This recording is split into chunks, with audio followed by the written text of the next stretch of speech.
Chapter 295. Murphy was still too busy to take her sister-in-law shopping. She received a call from her company and an invitation from Shanghai TV station. She had to go back to the company the next day, and then she would leave for Shanghai in the afternoon to attend the recording of the Music Power Ranking on Monday. However, before she left, she pulled Yang Huan into the room and whispered for a long time. She asked for Yang Huan's measurements and other private data. She was going to ask Mo Xiaowan to pick out some clothes for her when she arrived in Shanghai.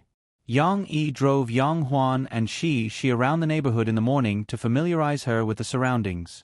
In the afternoon, they stayed in the warm coffee shop because they had an appointment with Guazi. Since they had nothing to do, Yang Yi took the cat nail scissors and cut the cat's nails one by one. Yang Yi didn't notice that their nails had grown. It was only when Yang Yi was playing with them yesterday that he realized that he was going to cut the cat's nails. She originally wanted to play with her auntie, but she was worried that the cat's nails would be cut by their father, so she stood aside and watched nervously. Yang Yi was now trimming Little Gray's fingernails.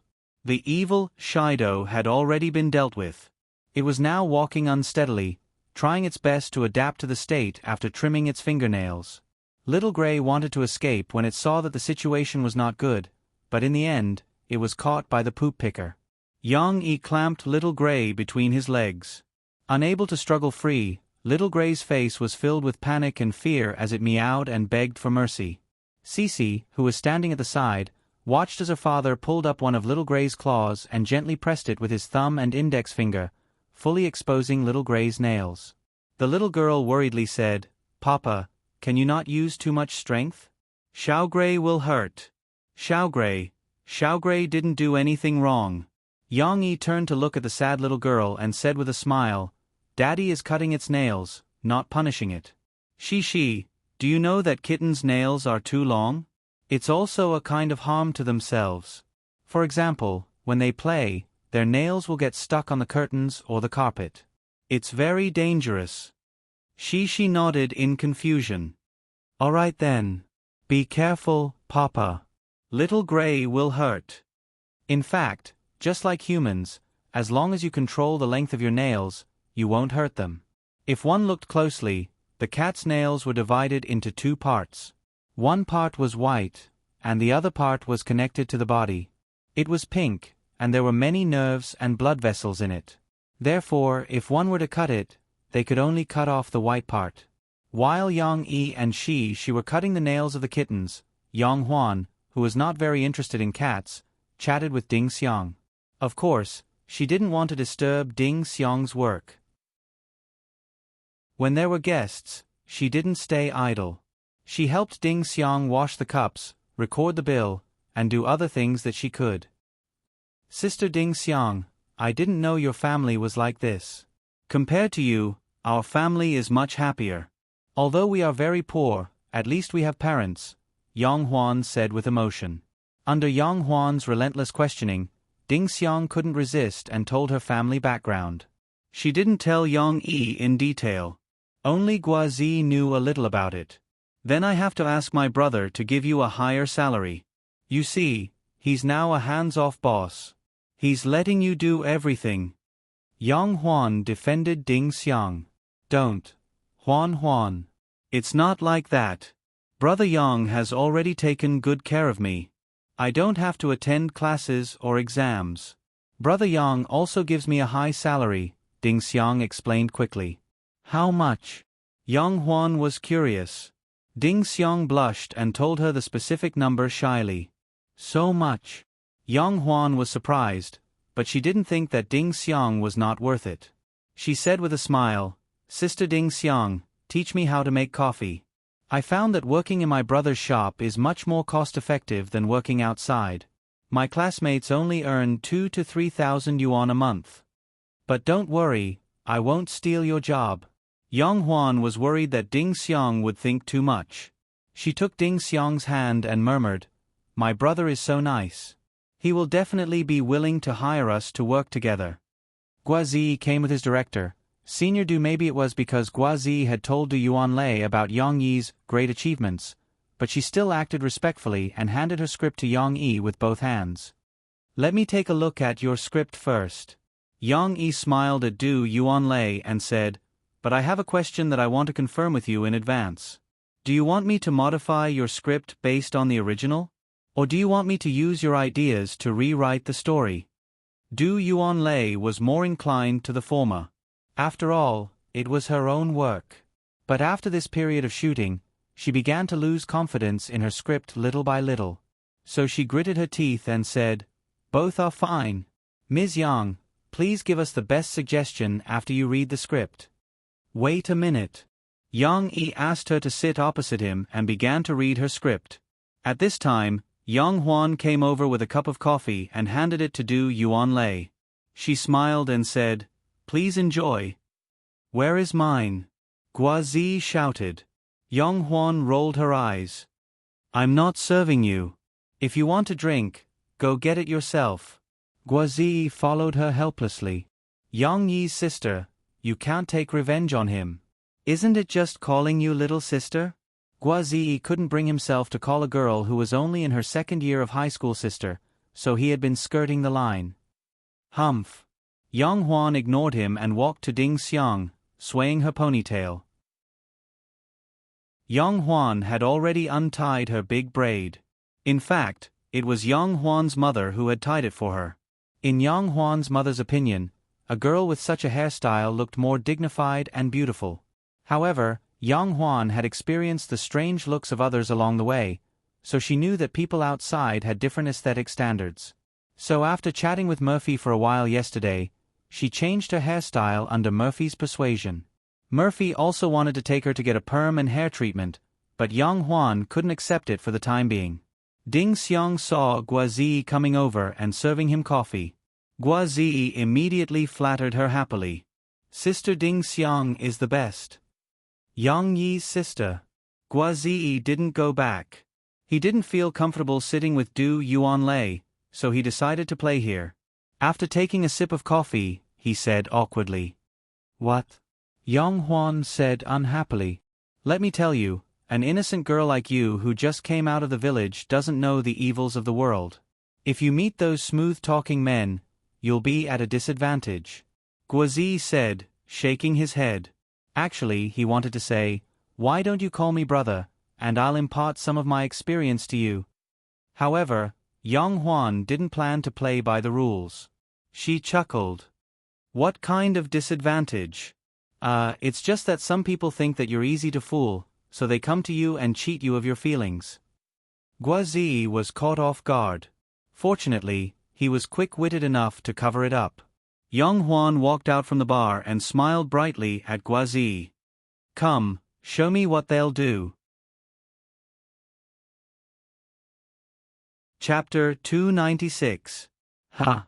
Guazi was dumbfounded. He quickly explained, "No, I mean they might think you're pretty and easy to bully, so they might try to bully you." "It's okay. Show me how the people in the city do that." Yang Huan stood there casually and waved her hand at Guazi. She saw the commotion, so she left Xiao Guai and the rest behind and ran over to watch. "Is this a good idea?" "There's a kid here," Guazi said as if he saw his savior. "It's okay. She can also learn. Otherwise, what if she gets bullied in the future?" Yang Huan smiled at Shi. "Right. Shi." The little girl did not care whether it was right or not. She thought it was fun, so she giggled and said, "Yes." "Look." Yang Huan waved her hand. Ding Xiang felt something was wrong, but she was too embarrassed to say anything. However, Guazi was still hesitant. He was not the kind of person who liked to bully girls. He was just flirting with women. "Are you still a man? Make it quick."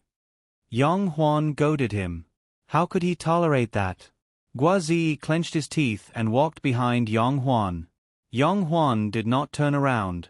She pretended to be wooden and let Guazi do whatever he wanted. That's how it works. They will pretend to be your good friends and come up to you to hug and take advantage of you. Guazi mumbled as he reached out to put his hand on Yang Huan's shoulder. Guazi swore that he was being a gentleman. He only touched Yang Huan's clothes with his palm. Yang Huan did have a great figure from the back. However, before he could finish his sentence, Yang Huan grabbed his hand.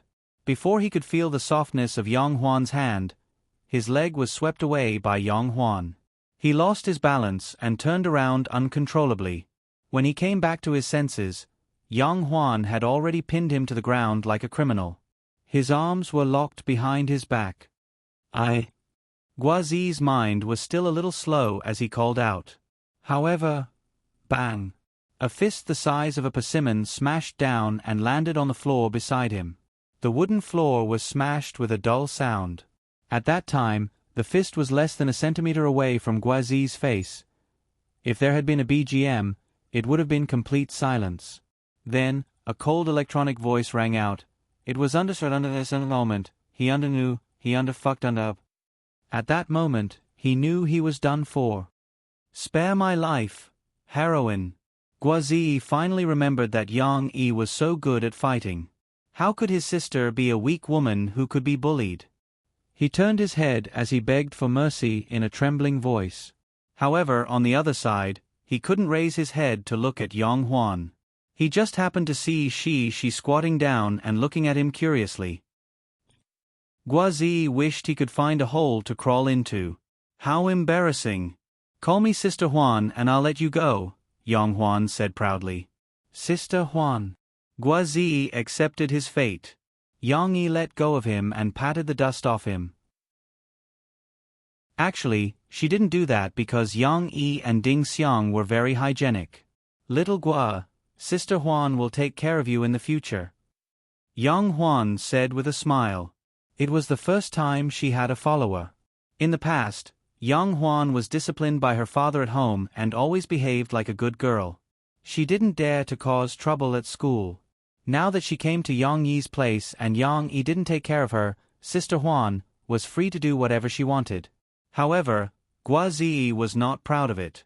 His face was gloomy. He was suppressed by a girl. It was really humiliating. Ding Xiang filled Guazi's cup with both anger and amusement. She said, "Why do you always provoke her?" Sister Ding Xiang, you're the best. Guazi asked for comfort miserably. On the other side, Shi, who had seen the crushing scene, asked Yang Huan in confusion, "Auntie, why did you hit Uncle Gua?" "Mom said that good girls shouldn't fight." Yang Huan rubbed the little girl's head and said with a smile, "Yes, we shouldn't fight, but we must remember that girls should know how to protect themselves. If someone bullies us, we must fight back fiercely." "Oh." She nodded confusedly. The commotion here didn't affect Yang Yi and Du Yuanlei. Although Du Yuanlei had noticed the scene, she was also moved. When she saw Guazi get up, she didn't say anything. Yang Yi, on the other hand, was reading her script and flipping through it quickly. It didn't take long for Yang Yi to finish reading. He only skimmed through the plot. After reading it, he only had one thought. The movie that Du Yuanlei wanted to make was a bit like a melodramatic Korean TV series. No, it was even sadder than a Korean TV series. The story was about a girl named Su Sheshe. Her boyfriend, Ah Guang, had an incurable disease. The two of them had a complicated breakup, but Su Sheshe was unwilling to leave Ah Guang. In the end, she accompanied Ah Guang to the end of his life. After Ah Guang's death, Su Sheshe was pursued by Ah Guang's good friend, who was also the male lead. The male lead had always liked Su Sheshe.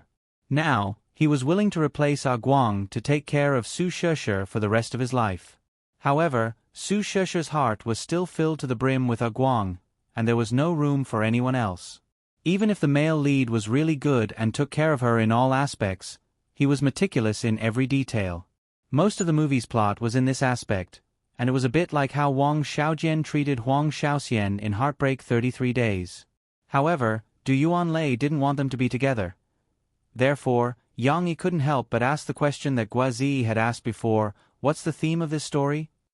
Du Yuanlei said guiltily, "I want to show Su Sheshe's persistence in love." "Her persistence in a man who has passed away?" Yang Yi said, "All right, I won't comment on your concept. Let's talk about the story. If you want to show this concept, why did you create an almost perfect male lead? Actually, by creating a scumbag and an imperfect male lead, You can also show Su Sheshe's persistence in leaving Ah Guang. But you created a perfect boyfriend. Isn't this a little too cruel to him? The audience will have a lot of controversy about this. Yang Yi's words made Du Yuanlei fall silent. Of course, we're not criticizing your work now. We're looking for a solution. Yang Yi smiled. My suggestion is that I use the inspiration from your script to write a new script for you. However, it might be different from the movie you've imagined. I'm more willing to call it a micro-movie. But it doesn't matter. You're still shooting your first movie. Why don't you shoot this as a practice? I can invest in it since it's just in time for my promotional plans. Yang Yi enticed. What do you think? Are you willing to listen to my story? Du Yuanlei opened her mouth, but no words came out. Her scriptwriting ability had been hit so hard that she couldn't raise her head. Although she could change the male lead setting according to what Yang Yi said before, it's not that her script can't be filmed. However, it would shake the entire plot and she would have to rewrite it. She didn't have that much confidence. Tell me your story. Du Yuanlei calmed down and decided to listen to Yang Yi's story before making a final decision. Chapter 297. Let me explain first. The micro-movie I'm talking about is a short movie, about 10 to 60 minutes in length. Of course, it has a complete storyline and all the elements of a movie, including time, location. Du Yuanlei subconsciously explained the remaining elements, characters, theme, and storyline. That's right. With this characteristic, it's destined that it can't be broadcasted in cinemas. It needs to be broadcasted on the internet and other platforms. It can be said that it's a new product in the internet age. Yang Yi nodded his head in praise. I happen to be working on a social media website, and I want to hold a micro-movie competition to promote it. Of course, I don't want you to win an award, but I want you to help me shoot a micro-movie and use it as a reference. If you're willing to shoot it, I'll invest all the money you need for the shoot, and I'll also pay everyone including you. What Yang Yi wanted to promote was naturally micro-broadcasting. Now that micro-broadcasting had been promoted by celebrities, there were close to 10 million registered users. It could be said that it had already bared its fangs in front of all the major social media websites. However, this promotion wasn't enough.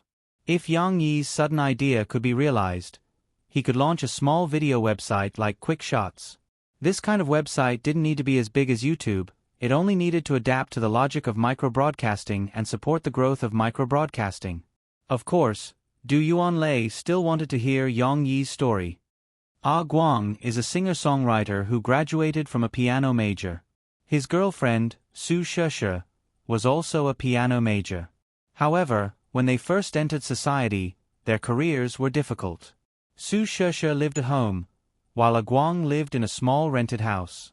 Other than a bed, there was a piano and a small sofa, so there was almost no space to turn around. Yang Yi took a sip of water and continued.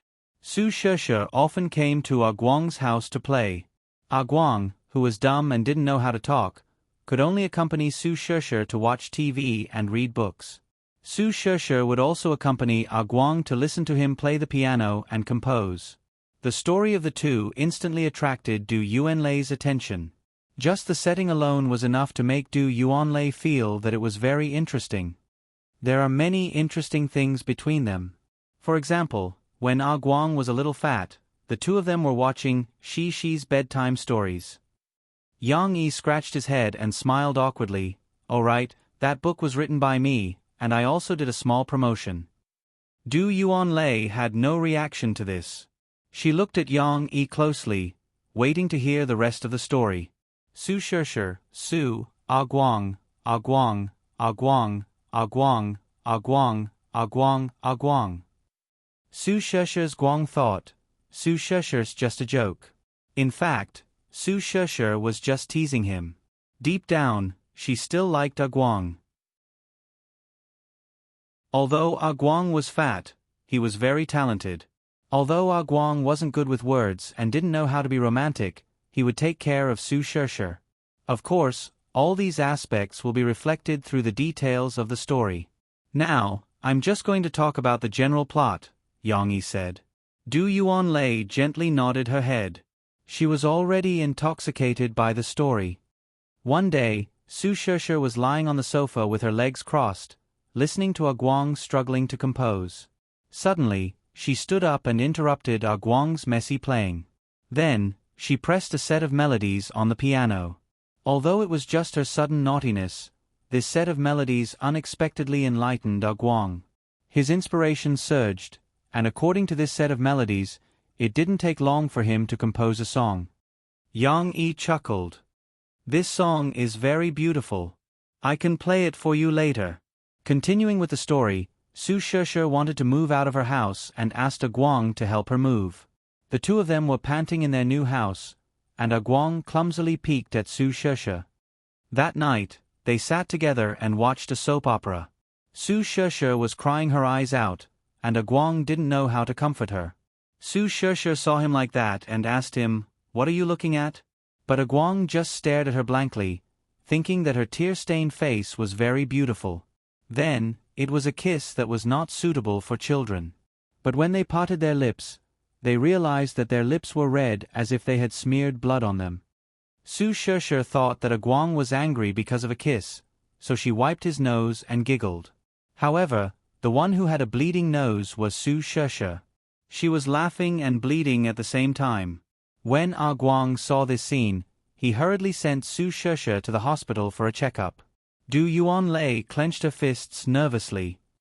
Guang was nervous and flustered, but Su Sheshe was very calm. She even teased Guang and giggled, telling him that she was fine. However, the test results came out. It was leukemia. Why is it Su Sheshe? Du Yuanlei's eyes turned red as she asked sadly.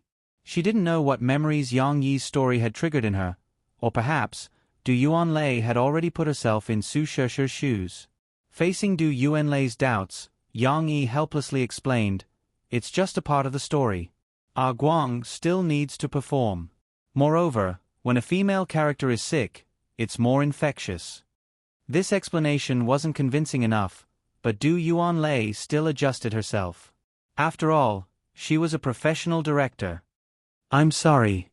I lost my composure. Please continue." Yang Yi finished the rest of the story. The rest of the story was that Guang had finished composing the song while accompanying Su Sheshe to treat her illness. The company that Guang signed with wanted to push him out, but during this period, Su Sheshe's illness got worse. At the end of the story, Guang played the song on his phone at the TV station. Su Sheshe was also listening to the song as she slowly approached the end of her life. Du Yuanlei was already sobbing. The commotion attracted the attention of others. Guazi, Ding Xiang, Yang Huan, and Shishi all came over. They thought that something was wrong with Du Yuanlei and wanted to comfort her. "No, I'm fine. I'm just touched by Mr. Yang's story. It's much better than mine." Du Yuanlei wiped her tears and smiled embarrassedly. "But, Mr. Yang, I have a question. Why didn't you write that Su Sheshe didn't want to be a burden to Guang and wanted to break up with him?" Du Yuanlei was really obsessed with this melodramatic sadomasochistic love story. Yang Yi helplessly smiled and said, "Not all stories are suitable for such a plot. Our story is about the pure love between Guang and Su Sheshe. If you want to move people, then don't mix in too many elements. Also, don't mention what will happen to Guang after Su Sheshe's death." "What's the story that's so touching?" Yang Huan asked curiously. Yang Yi had no choice but to tell them the story again. It was almost evening, and there weren't any customers in the coffee shop.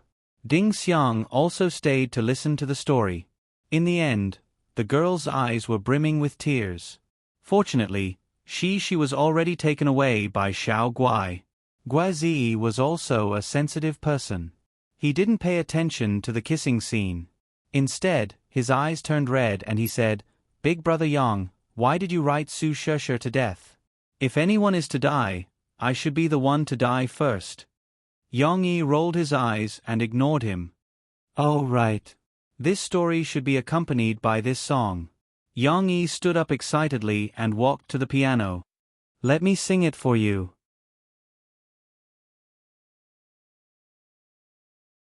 Chapter 298. That's right. There's a song too. When they were listening to Yang Yi's story, they were so engrossed in the sad ending of Su Sheshe and Ah Guang that they forgot about the song. Yang Yi sat in front of the piano while the others surrounded Yang Yi. Du Yuanlei and Guazi stood on either side of him while Yang Huan and her sister Ding Xiang stood in the middle, hand in hand. It was Yang Huan's first time seeing Yang Yi play the piano. She thought of what Murphy said yesterday and became even more excited. She wanted to know how good her big brother was. Ah, Papa is going to play the piano again. She was sitting on the floor in a corner of the cafe.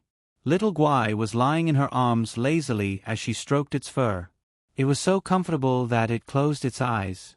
Little Guai, let's sit here and watch Papa play the piano, okay? She talked to Little Guai as if she was playing house. She was so happy that her eyes narrowed. Hearing its name, Little Guai raised its head and looked at its little master in confusion. However, when it saw that Shi's attention was not on it, it lay down again. Yang Yi played the prelude softly, which was the part that Su Sheshe played for Ah Guang. The rhythm was slow, but every part was played with great force. Du Yuanlei and the others' hearts trembled. It was so sad from the beginning. It's so good.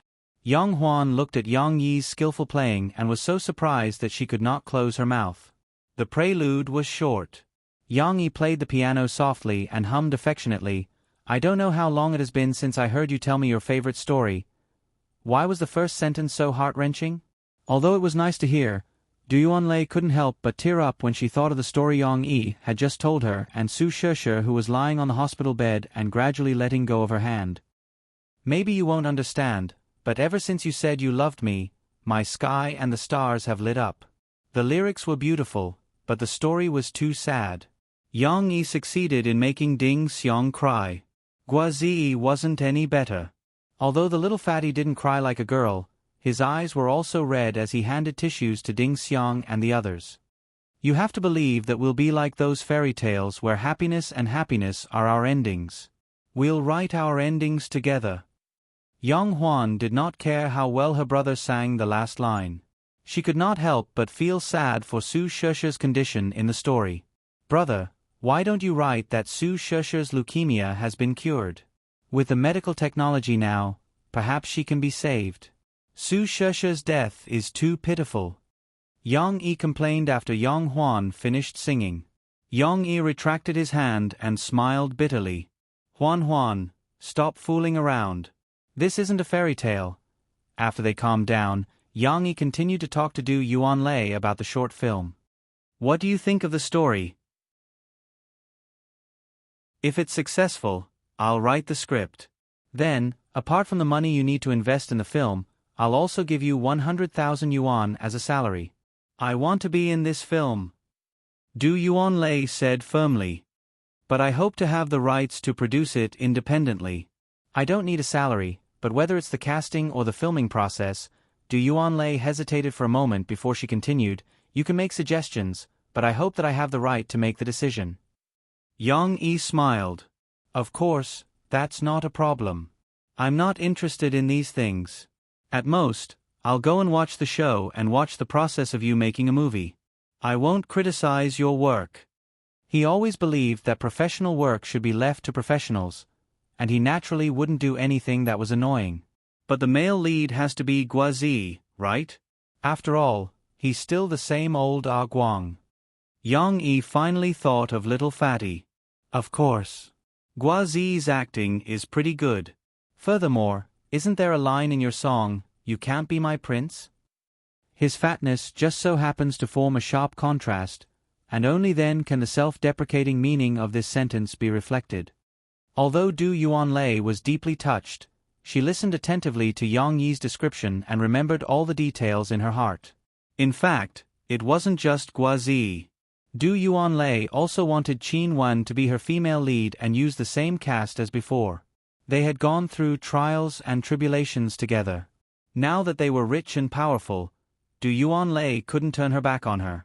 Yang Yi nodded and said with a smile, "Okay, that's all for today. I'll write the script for you as soon as possible. Then, you can give me a rough budget, including the salary of the actors and you. Don't say no. Help me shoot it as soon as possible. It's more important than anything else. Du Yuanlei was stunned and didn't refuse. She nodded gently. Just as Du Yuanlei packed up and was about to leave, Yang Yi stopped her. By the way, there's one more thing. Change the name of the movie. Love's Alley is not good. Then what should we call it? Let's call it Fairy Tale, after the song. After Du Yuanlei left, Yang Huan ran over with a smile and pestered Yang Yi. Brother, can you promise me one thing? What? Promise me first. Yang Huan shook Yang Yi's arm and shouted. She was more than 10 years older than her two brothers. Psychologically, they were almost a generation apart. She had been acting like a spoiled child since she was young. Yang Yi didn't know what to do with her. Okay. I promise you. Tell me. I want to work in your shop. As for the salary, well, not too much. Just a little less than Sister Ding Xiang's. Yang Huan held back her laughter. After all, she's an old employee. Yang Yi was speechless. What do you mean by work? Did I ask you to come here to work?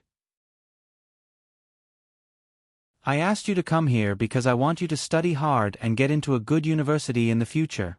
You didn't go to university either. Also, didn't you go to university to earn money? Yang Huan said with grievance. As an elder brother, Yang Yi put on a stern face and scolded her. I'm me, and you're you.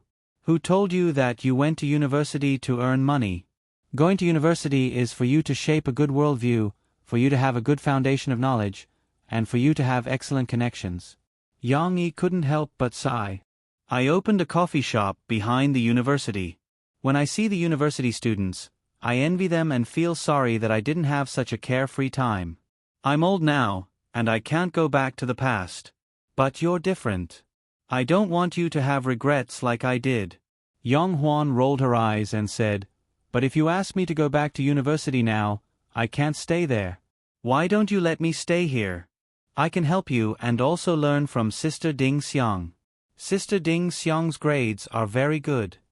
Besides, isn't there a film academy here? I can learn from Xiao Gua and go directly to the film academy. Anyway, if I pass the art exam, I can go to university even if I don't score well in the National College Entrance Examination. Yang Huan said with a smile. This way, you and your parents will be happy. Anyway, you'll go to university. This guy was really good at talking. You want to take the art exam? Yang Yi frowned and looked at Yang Huan. Do you know what acting is? I know. Brother, I've seen movies before. Yang Huan curled her lips. I've seen movies in the county town, and there will be a screening team in the village to show us movies. She was quick-witted and immediately found a reason. Think about it, I can look for Xiao Gua or that Sister Lei to teach me. After a year, I'll definitely be able to improve my acting skills. Besides, I also know martial arts, so that's an advantage. There are very few female martial arts actors. Yang Yi was really convinced by her. He didn't want to interfere too much with Yang Huan's choice, as long as she didn't go astray. Okay. Let me stay. I don't want to go back. Yang Huan shook Yang Yi's hand and acted like a spoiled child. All right. Yang Yi nodded helplessly. But I have a condition. You must study hard in the cultural courses. You can't neglect it just because of the art exam. I know. I'll ask Sister Ding Xiang for advice. Yang Huan ran away with a smile and went to tell Ding Xiang the good news. Yang Yi looked at her back and shook his head helplessly. It seemed that he had to find someone to help transfer her to Jiang City. Who should he find?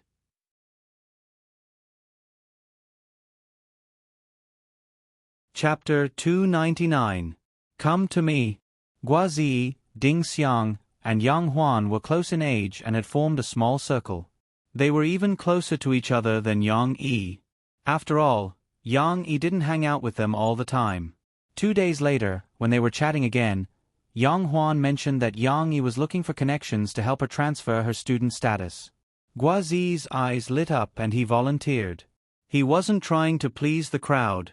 He immediately ran to Yang Yi, who was writing a script, and patted his chest, saying that he could do it well. You can. Yang Yi frowned, expressing his doubt. He contacted a few schools, but it was obviously impossible to directly apply for an interprovincial transfer.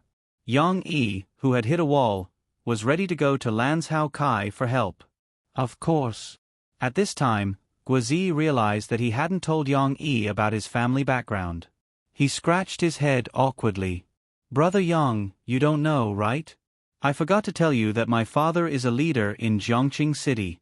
Well, he's the deputy mayor. He may not be able to help with other things, but he can still help with a small matter like transferring Sister Huan's student status. You're the son of a government official.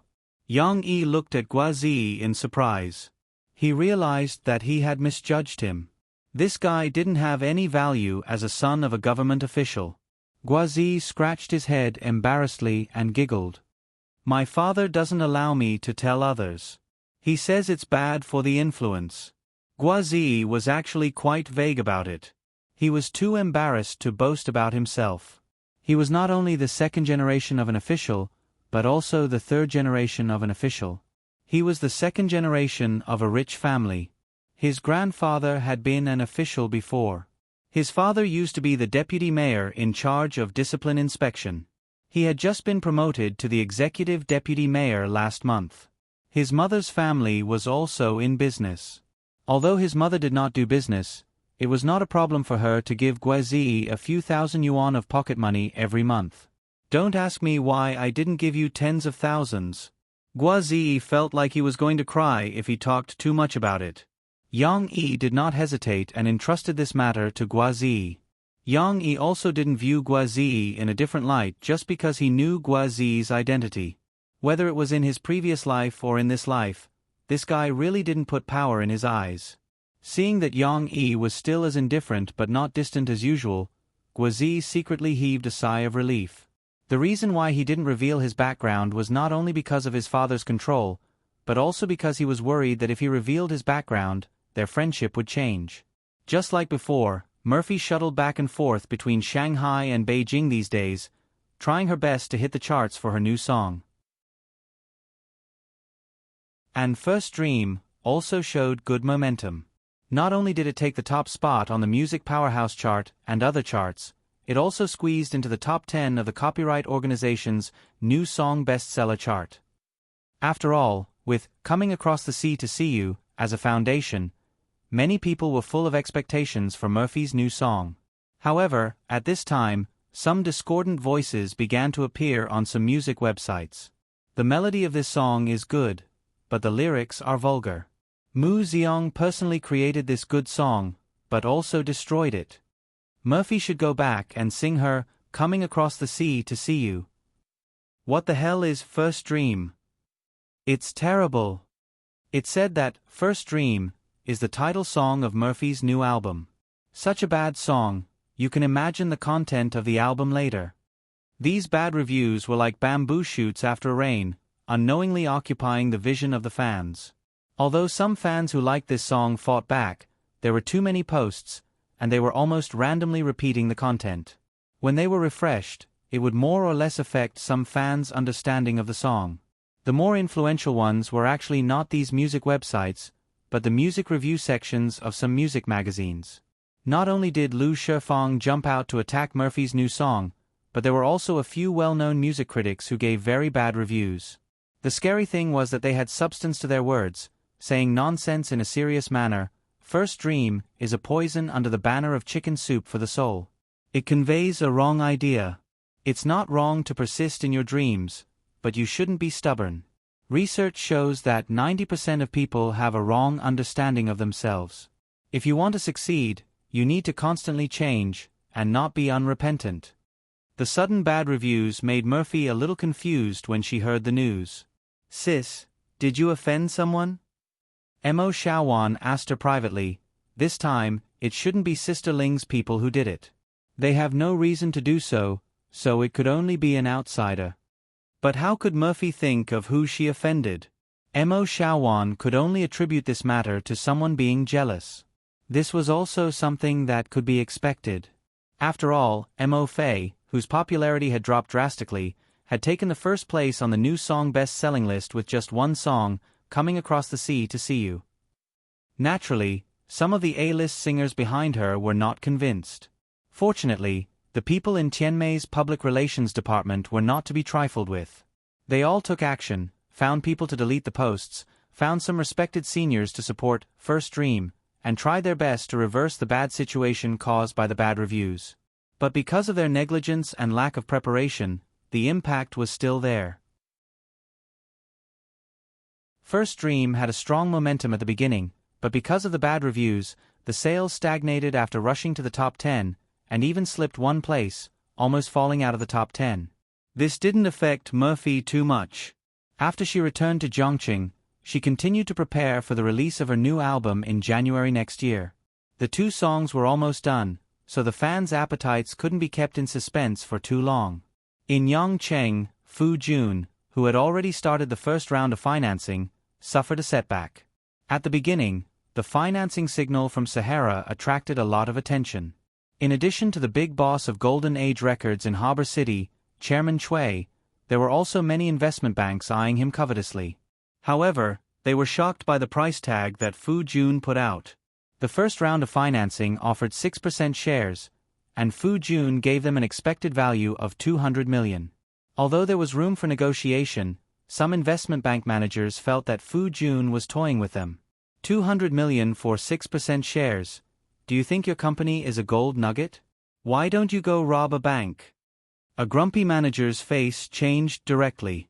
Of course, most of the managers still forced a smile and continued to negotiate with Fu Jun. But even if Fu Jun reduced it to 150 million, they still couldn't accept it. How much is your company worth? You want to sell 6% shares for so much? We can only offer 40 million. However, 40 million was too little. Even Fu Jun himself couldn't accept it, let alone Yang Yi's previous standard. After all, it was a wishful-thinking investment bank. Seeing that they couldn't reach an agreement, they left their business cards and temporarily shelved the project. They thought it through very thoroughly. As long as they weren't in a hurry, Fu Jun would compromise one day. Because now, Sahara Online's competitors had appeared. Fu Jun also received a tip-off from the company. Shopping websites such as Rui Shopping Network and Laxiong Online Department Store had appeared on the internet. Although their scale was still very small, and the traffic was far less than the Sahara Online Mall that had accumulated a group of loyal users, it was undeniable that online shopping was no longer the exclusive business of the Sahara Online Mall. Fu Jun, like the people in the investment bank, began to panic. At this time, Lan Zhao Kai, who wasn't approached by Yang Yi, went to Yang Yi.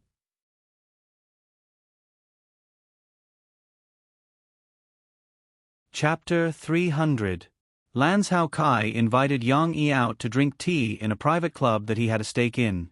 He complained as soon as they met, "Little Yang Yi, you are too unkind.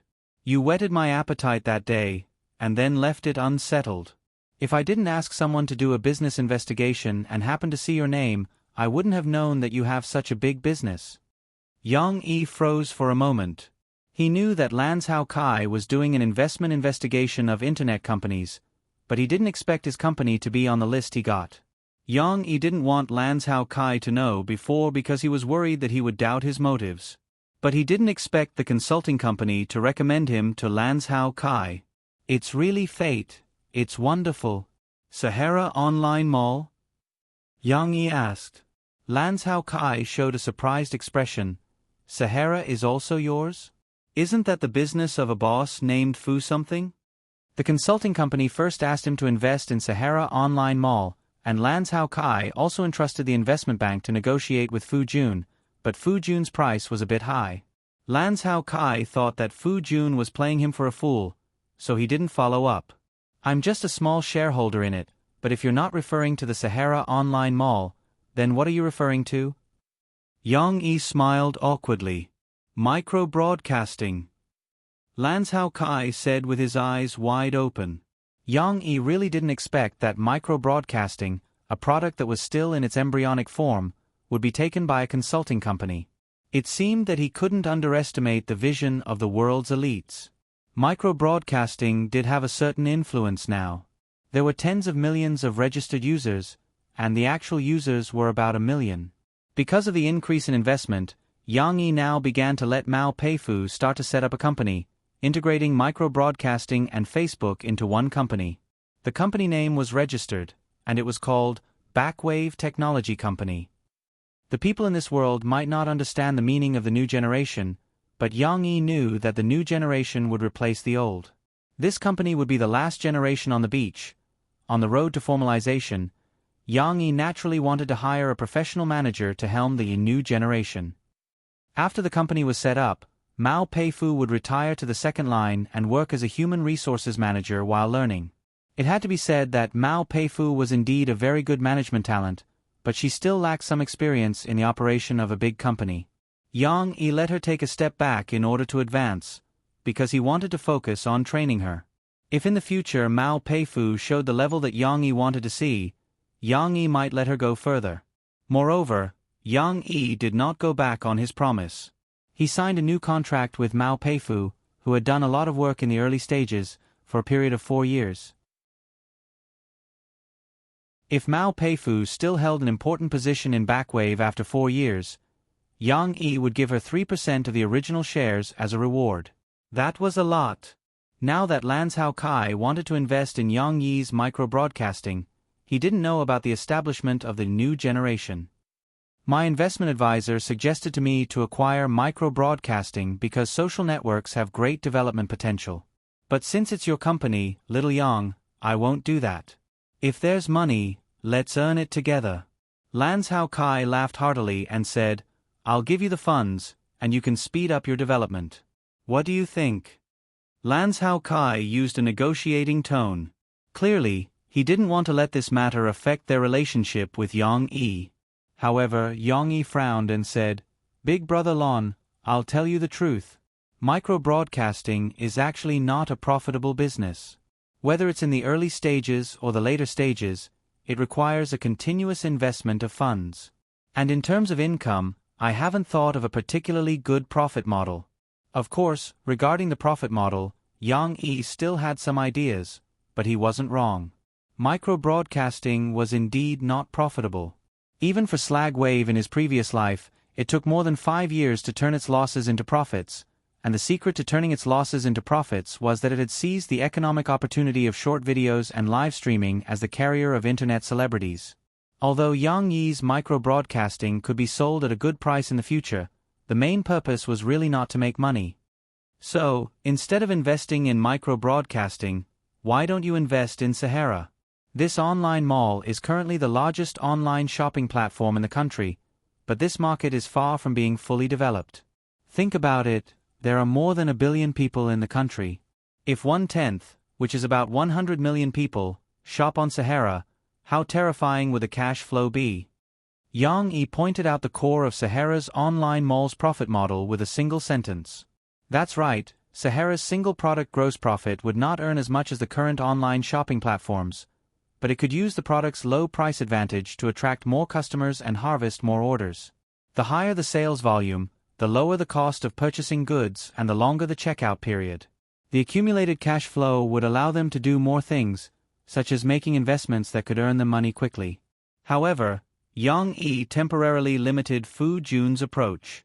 Instead, he allowed him to use the funds to expand Sahara's scale, such as building a logistics team, improving the quality of service, advertising more, and expanding more marketing channels. Combined with the lower product prices, it formed a strong competitive barrier against competitors who had just entered the industry. It was almost impossible for them to pry into Sahara's customer base with the advantages that Sahara had originally built up. Of course, Sahara had not yet reached such a large scale.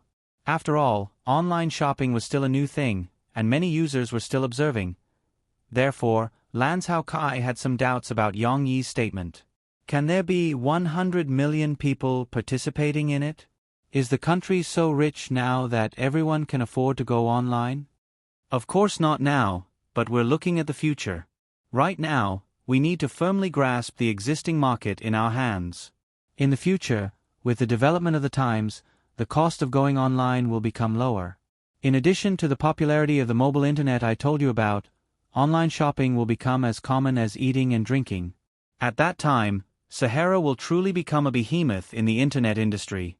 Just like buying a house? As long as there is an endless flow of rural people into the city, then this market will continue to expand.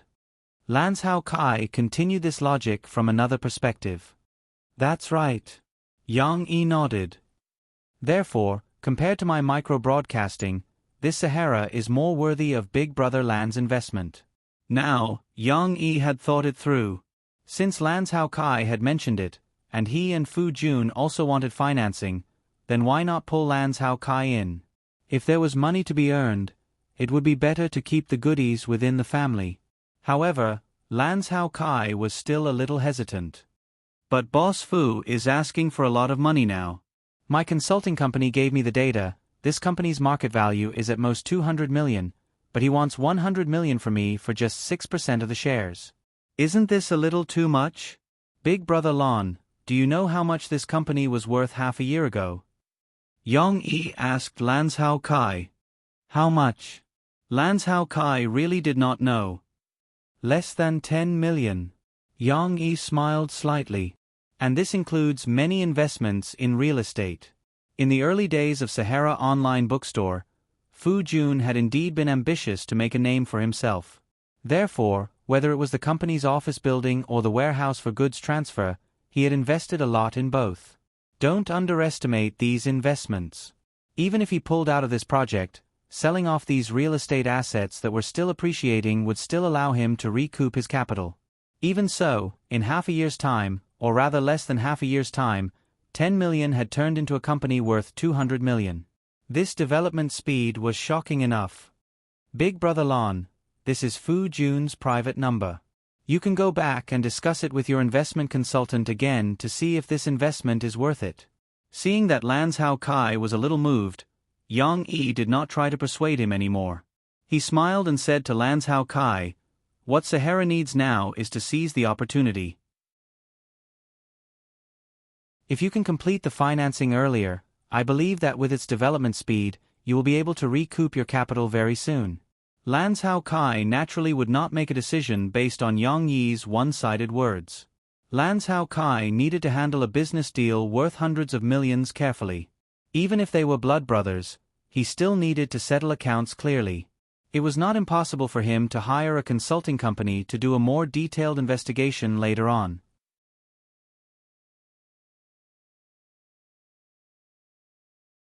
Chapter 301. Just as Yang Yi and Lanzhou Kai were drinking tea and chatting, Shi, who was in kindergarten, encountered a big problem. The little girl was depressed to find that there was no market for her stories.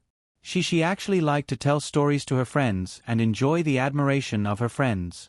This feeling was very cool. For this reason, she often made a lot of preparations by herself, such as trying to recall the stories that her father had told her, or asking her mother to read her stories that she had already heard. But recently, Yang Yi had given the books to the parents.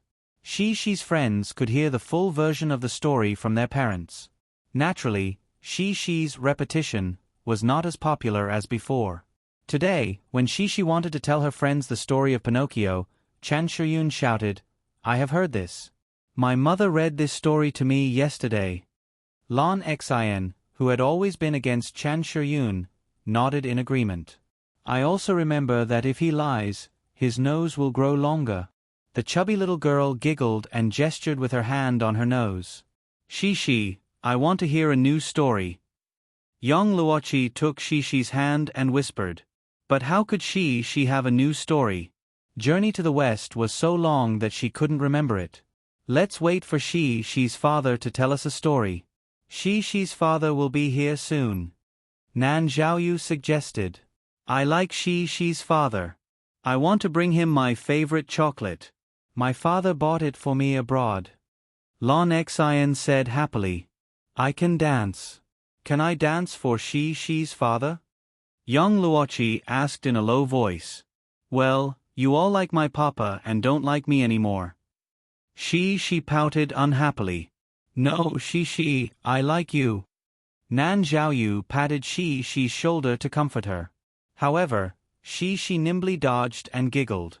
Xiaoyu, you can't touch girls. Huh? Nan Xiaoyu was dumbfounded.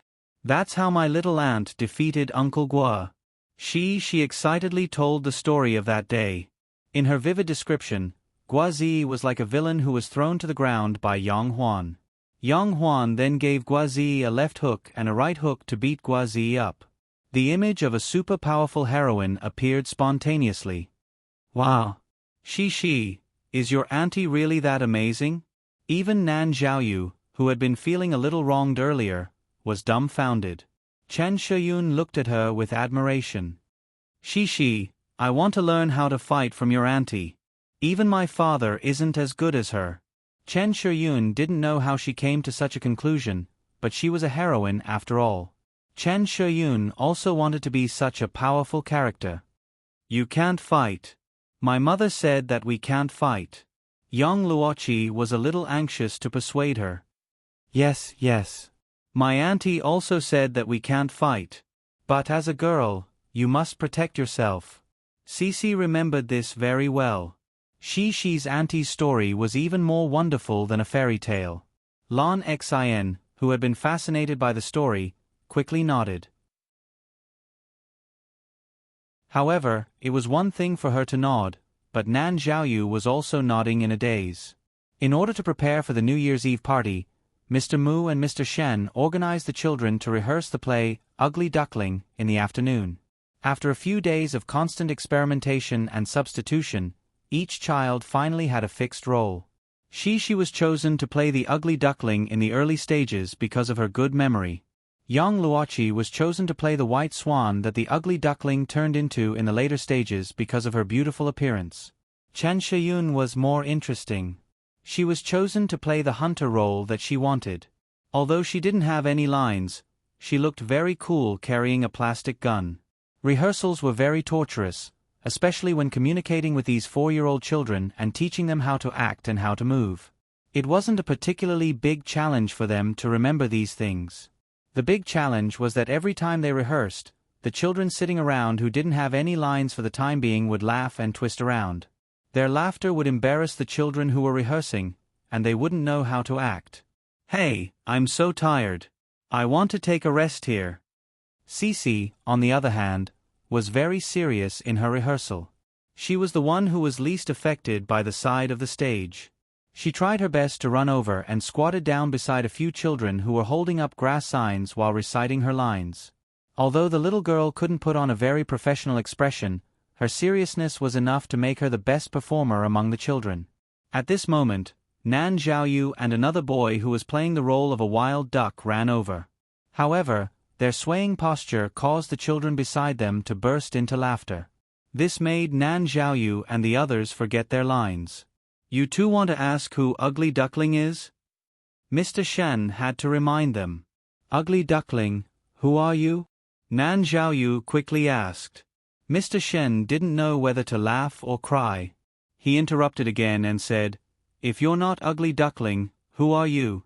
You don't even know who Ugly Duckling is. You have to ask, who are you, first. All right then. Nan Xiaoyu nodded obediently. He and the other boy held hands and recited their lines in front of Shi. Shi's hands were placed beside her like a duckling, but as if she was lifting the hem of her dress, she bent her legs and bowed respectfully to the two wild ducks. I'm Ugly Duckling. She said softly according to the teacher's instructions. She was supposed to be timid here, but not to mention that she couldn't understand this word. Even if she could, it was very difficult for her to show such rich expressions with her tense little face because she was trying to remember her lines. Nan Xiaoyu and the other boy were more natural. They giggled and said, you're Ugly Duckling. However, their lines were wrong. Mr. Shen had to correct them again. You should say, wow, you're really Ugly Duckling. You're really ugly. Really, these little guys memorized the first line and forgot the next one. If they all had Shi's memory, the teachers wouldn't have to worry about it. There was still more than half a month before December ended. The stage play was still in a mess now. They still needed to work harder. After school, Yang Yi picked up Shi at the gate of the kindergarten. The little girl held her father's hand excitedly and said, "Papa, next time, can you ask Auntie to pick me up?" "Huh? Why?" Yang Yi was a little confused. He knew that his daughter liked to play with the lively and cheerful Yang Huan, but he didn't expect her to be so clingy. "Because my friends all want to see my auntie." The little girl counted with her fingers. Xian Er, Chi, and Chen Shiyun want to practice kung fu with auntie. Yang Yi rubbed Shi's little head, not knowing whether to laugh or cry. "Did you say how awesome your auntie is in kindergarten again?" Shi giggled. At this moment, Yang Yi came over with her mother, Wu Yu. Wu Yu held back her laughter and said, "Yang Yi, Chi wants to tell you something."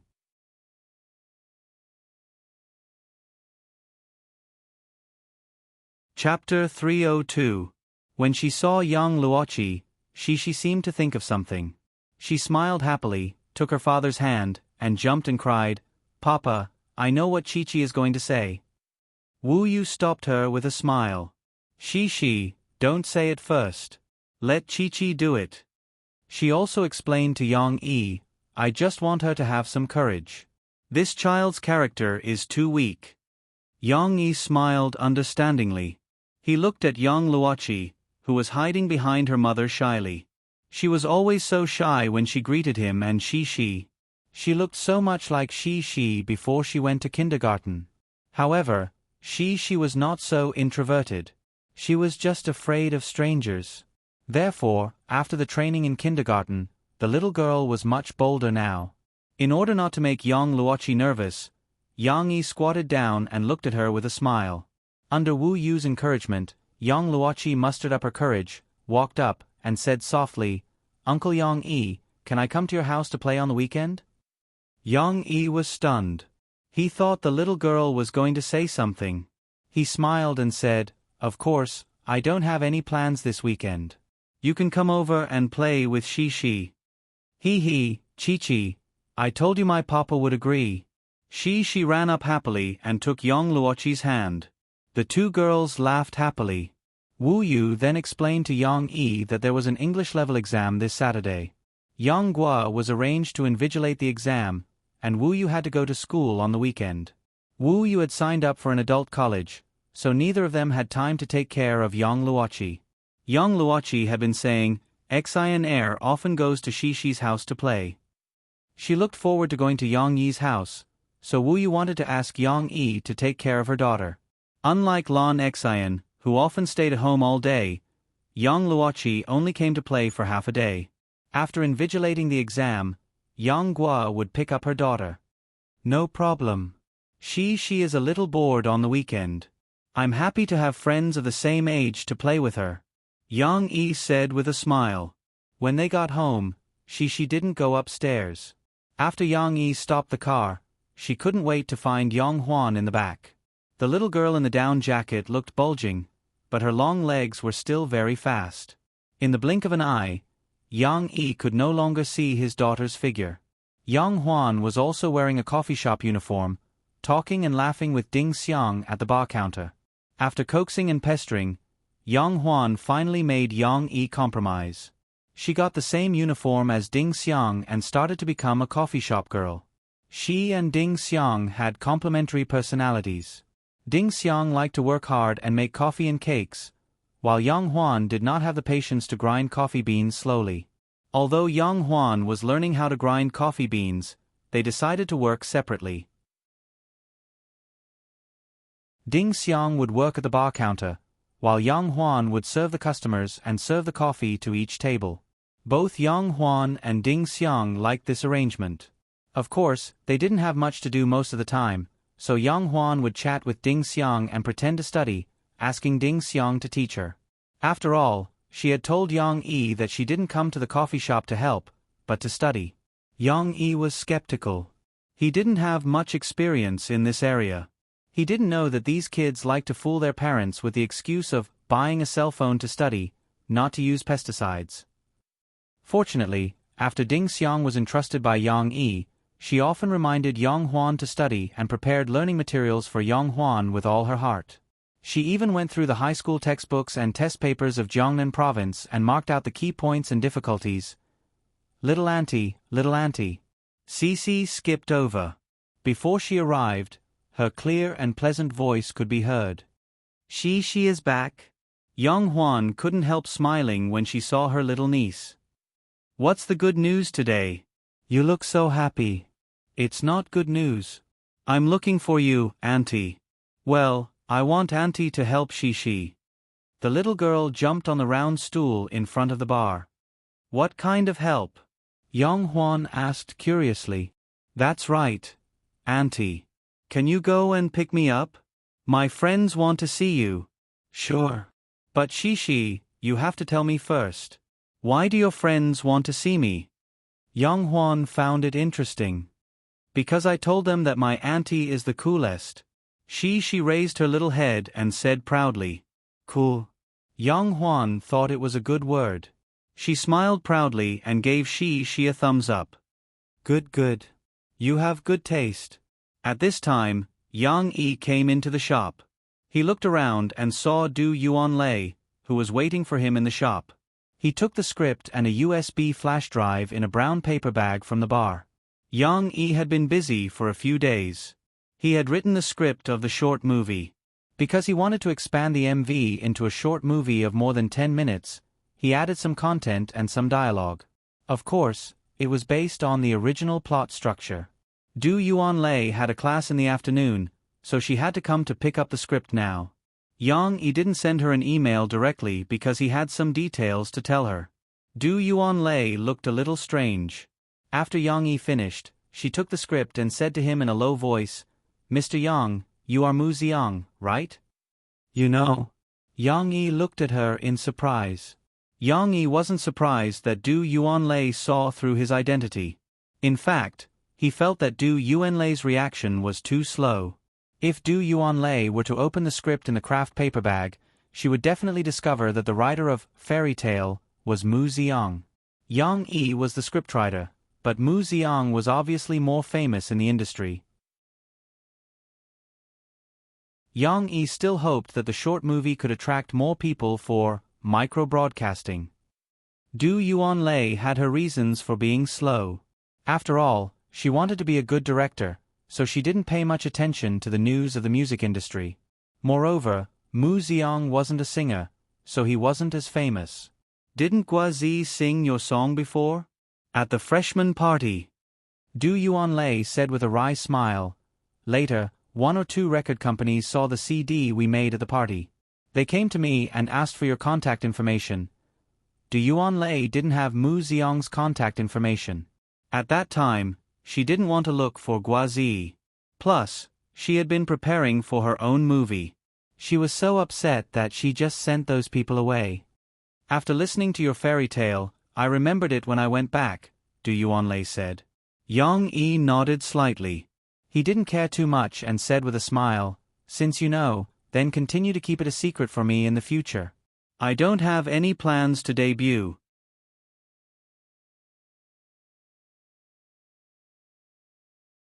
Chapter 303.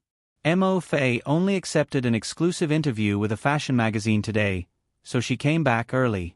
However, the aura on her body was very cold.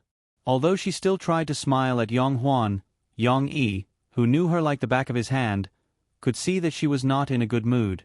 However, Yang Yi did not ask about Murphy for the time being, because Murphy was delivering something to Yang Huan. Huan, try this high heel and see if it fits you. I saw that you only have a pair of white running shoes, so I bought you a pair. Murphy opened the box and took out a pair of flesh-colored high heels with black edges. Wow! Sister-in-law, you bought me something again. Hee, thank you. But I haven't worn high heels yet, and I'm a little scared just by looking at them. Yang Huan was not polite at all. She smiled sweetly. It's okay. How can a girl not wear high heels? Try it more often, and you'll get used to it. Murphy smiled and explained to her, the heel is not too high, about 5 centimeters. It's a beginner's high heel, so it's just right for you to try it out. When you get used to it, I'll take you to pick something you like. In fact, Yang Yi had never interfered with Mo Fei's affairs, but at this moment, he couldn't help but frown and say, Mo Fei, you don't have to buy new clothes and shoes for her every day. All the clothes are stuffed in a closet. She doesn't know how to fold them, so it's a mess. The most important thing was that it was messy, which made Yang Yi's head hurt. My sister-in-law buys things for me. It's none of your business. It's your fault for not paying me. Yang Yi made a face at Yang Yi. Didn't your brother give you any money? Are you short of money now? Murphy immediately took out her long wallet, took out a stack of 100 yuan notes, and stuffed it into Yang Huan's hand. However, Yang Huan was too embarrassed to take it. She quickly pushed it back. Hey, sister-in-law, I was just joking with my brother. He gives me pocket money. How can I take your money? It's okay. Your brother is your brother. This is from sister-in-law. Take it and buy whatever you like. Murphy pushed her again. She didn't know how to deal with the relationship between her and her sister-in-law. She only cared about using money. You really can't take it, sister-in-law. If my father knew that I asked you for so much money, he would definitely beat me to death. Yang Huan jumped back and stuck out her tongue in embarrassment. What she didn't know was that the clothes Murphy had bought for her in the past few days, no, just a pair of high heels today, were worth more than this stack of bills. After all, it was something Murphy had bought. How could it be something from a street stall? Yang Yi didn't expose her. He smiled and advised, All right, stop fighting. I'll still give her pocket money. Don't worry, Murphy. Murphy had to give up, but when she put away the money, she saw Shi's sparkling eyes. What's wrong? Why do you look so sad? Mo Fei blinked her eyes. The little girl pouted and said sadly, Because you all have money. I'm the only one who doesn't. She was growing up. Although she hadn't spent money before, she knew the use of money. She didn't care much about money at first. After all, her father would buy her whatever she wanted. However, now that she saw that even her aunt had money, the little girl began to feel that it was unfair. She, you also need money? What do you need money for? Yang Huan asked with a smile as she tried to walk in her high heels. Murphy couldn't bear to see Yang Huan striding like a tough girl. She quickly went up to her and held her hand to teach her, Slow down. That's not how you walk in high heels. Don't always exert strength on this leg. It's like one leg is longer than the other. If you keep exerting strength on this leg, it will become heavier and heavier. 2 steps. 2 steps. Don't control it. Relax. Go. At this time, She thought hard for a long time but still couldn't figure out what she needed money for. She sighed like an adult and said, Oh, I don't know what to do with it. But I want it. Yang Yi smiled and said, It's okay. I'll give you pocket money in the future, and then I'll buy you a piggy bank. You can put the money in there when you want to use it for something. It'll come in handy when you want to use it for something. Really? The little girl was surprised. Really? I'll never lie to you. Yang Yi said softly, I'll give you 10 yuan a day as pocket money. If you save it for a year, you'll have more than 3,000 yuan. When she is 10 years old, you'll be rich too. She had no concept of numbers. She just thought it was fun and jumped up and down happily. Before going to bed at night, the little girl still couldn't forget about the piggy bank. Yang Yi's description of it made her forget about the cold shoulder when she was telling stories in kindergarten. She gradually fell asleep with the sweet imagination of the pink piggy in mind. After she fell asleep, Yang Yi was also playing on the computer in her bedroom. Finally, Yang Yi had time to care about Murphy's work. You're in a bad mood today. Is it because of something at work? Yang Yi asked softly as he massaged Murphy's shoulders in her warm pajamas. His big hand gently rubbed her delicate collarbone. It's not about work. A music critic said in a magazine that First Dream is teaching bad people. Murphy said sadly to Yang Yi. After roughly understanding the current situation of First Dream, Yang Yi frowned slightly. I think you wrote this song very well. It's because you have to stick to your dreams that you can become the person you want to be. If you keep compromising, how can you succeed? How can they say that? Mo Fei asked seriously. She was a little naive. How can they say that? This situation is similar to the last time. Your comeback album was also scolded badly. Could it be that Sister Ling is suppressing you? Yang Yi asked. Xiaowan said it shouldn't be. Sister Ling is very supportive of my album now. The people in the company are helping me deal with this matter. Murphy was a little puzzled. Then it's possible that other people are jealous and slandering you. His judgment was similar to Mo Xiaojuan's.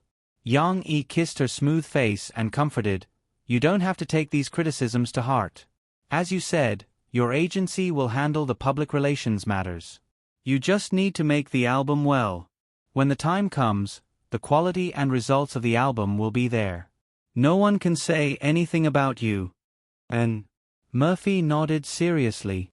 I have confidence in you. Haha, you should have confidence in yourself.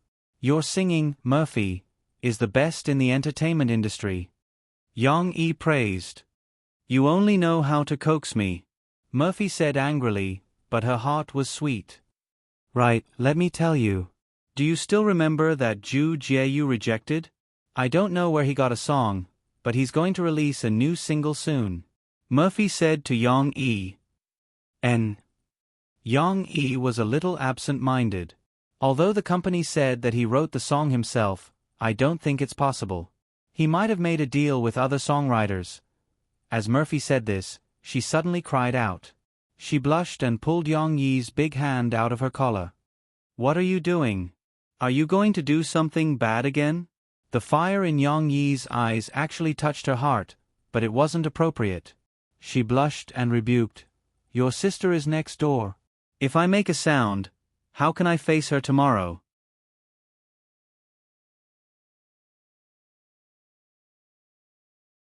Chapter 304. The weekend had arrived, and with two little angels hovering in front of him this winter, he did not feel cold at all. Yang Yi was dragged upstairs by Shi Shi and Chi Chi, one on the left and one on the right. It was as if he was enjoying the bliss of having two lovers in his arms. Not every child liked to play in a coffee shop. Young Luoqi did not like crowded environments. She felt a little uncomfortable when she was in the coffee shop with Shi Shi and looked at the strange customers walking around.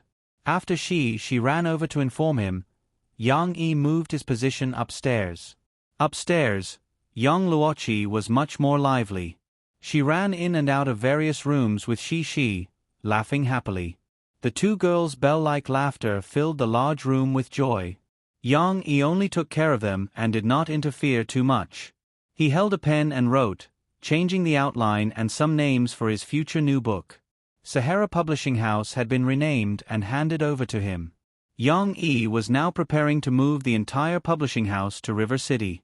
After all, Guangzhou was too far away from him and it was inconvenient to operate. However, there was a problem. Guangzhou was also far away from River City for the employees of Sahara Publishing House. Although Yang Yi managed to attract a group of employees to move to River City through salary increases, benefits, and other means, most of the grassroots employees were unwilling to leave their hometown and start over in River City. Fortunately, Yang Yi asked Fu Jun to settle these employees in the online mall, and he used the core staff as a team to recruit the talents he needed. It just so happened that Yang Yi also hoped that the publishing house would have a group of more capable operation, organization, and public relations talents. Of course, these were all small problems that could be left to others to deal with. What Yang Yi wanted to do now was to write a book and then let the reborn Sahara Publishing House operate it. Just like Drawing Sword and Soldier's Assault, it would become a hit. However, the book that Yang Yi wanted to write now needed to be changed a little. After all, the original author and the setting of the story were in Japan. It was obviously a little inappropriate for him to write a story that took place in Japan. If he forcibly changed the setting to China, it would be even more unreasonable because the national conditions in China and Japan were different, and the social atmosphere was also different. It would only make people feel that it was ridiculous. Therefore, Yang Yi had been looking at the information during this period. After some research, he realized that Taiwan was very suitable for his story setting. In this world, China was unified, and so was Taiwan. Although it had gone through a period of concession, similar to Hong Kong, it eventually returned to the embrace of its motherland. However, this period of concession history was different from his previous life. Together with the unique geographical environment and location of Treasure Island, there was a period of time when Treasure Island's social environment was similar to that of Japan. Classes were fixed, seniority was determined, the difference in status between men and women was huge, and the concept of marriage was distorted.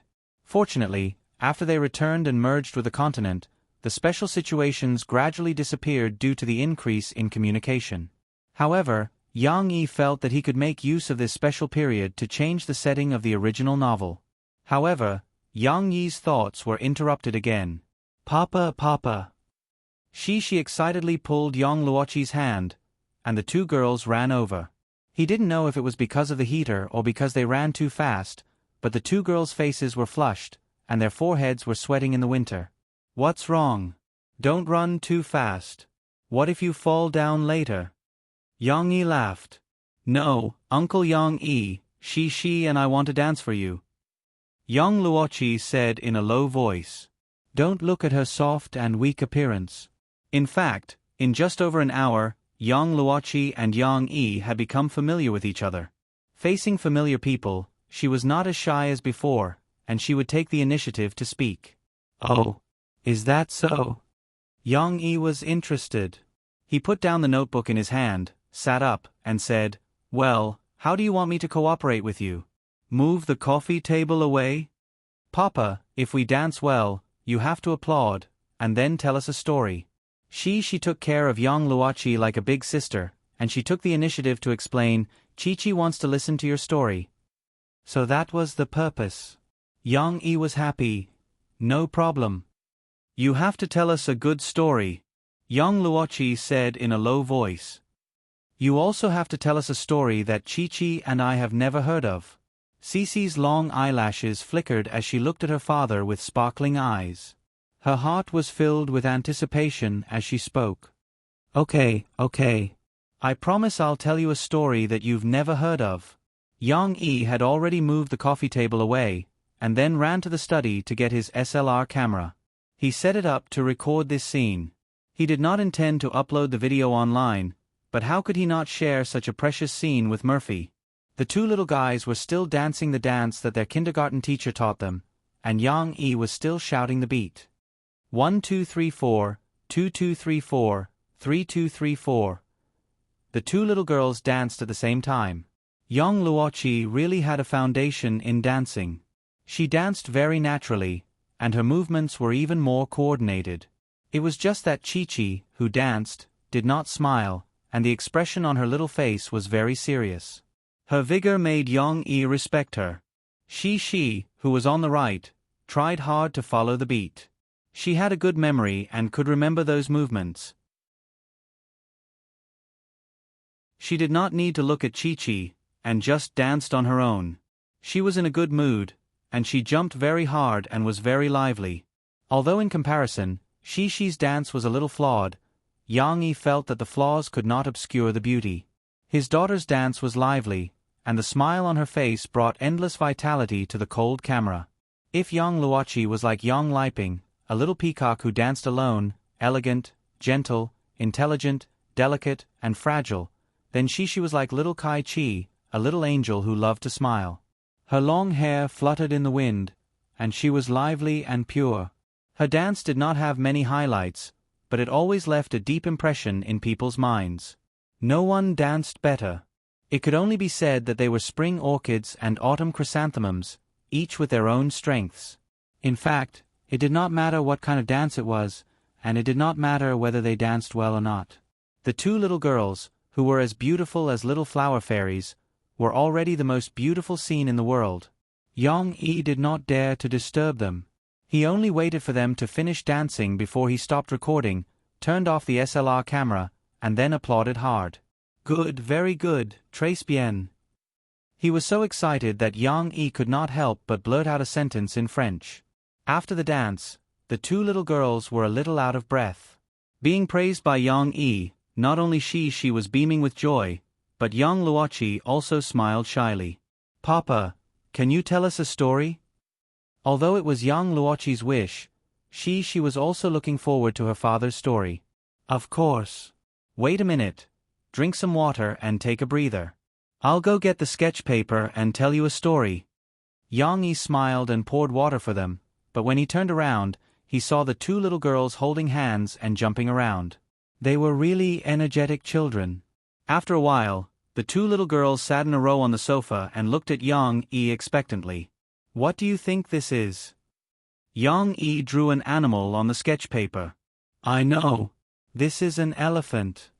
She was the first to raise her hand. "But elephants do not have hair, and their teeth are not curved." Young Luochi said weakly. "That's right." She also tilted her little head in confusion. "Haha, this is indeed an elephant, but it is not the kind of elephant we usually see in the zoo. This is called a woolly elephant." Yang Yi pointed at his drawing and said, "Today, we are going to tell the story of this woolly elephant, Manny."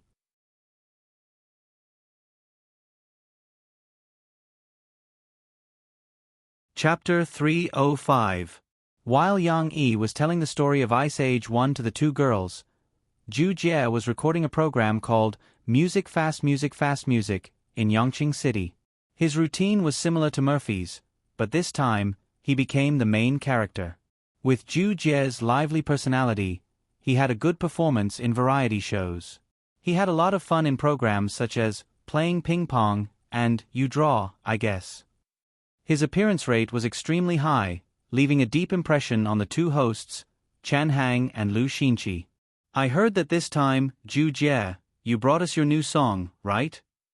Finally, when it came to the main topic, Chan Hang asked with a smile. "That's right, it's a very sad song. Sai, I suggest that the director give Sister Xinqi 2 packs of tissues first.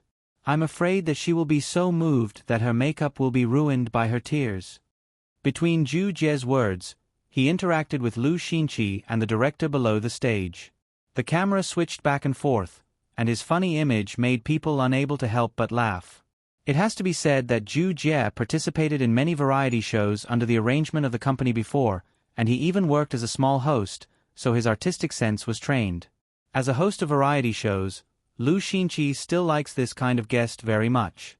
It saves her trouble and effort, and he can casually throw a joke, and he can accept it.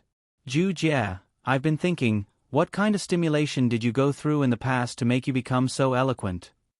Lu Xinqi couldn't help but laugh.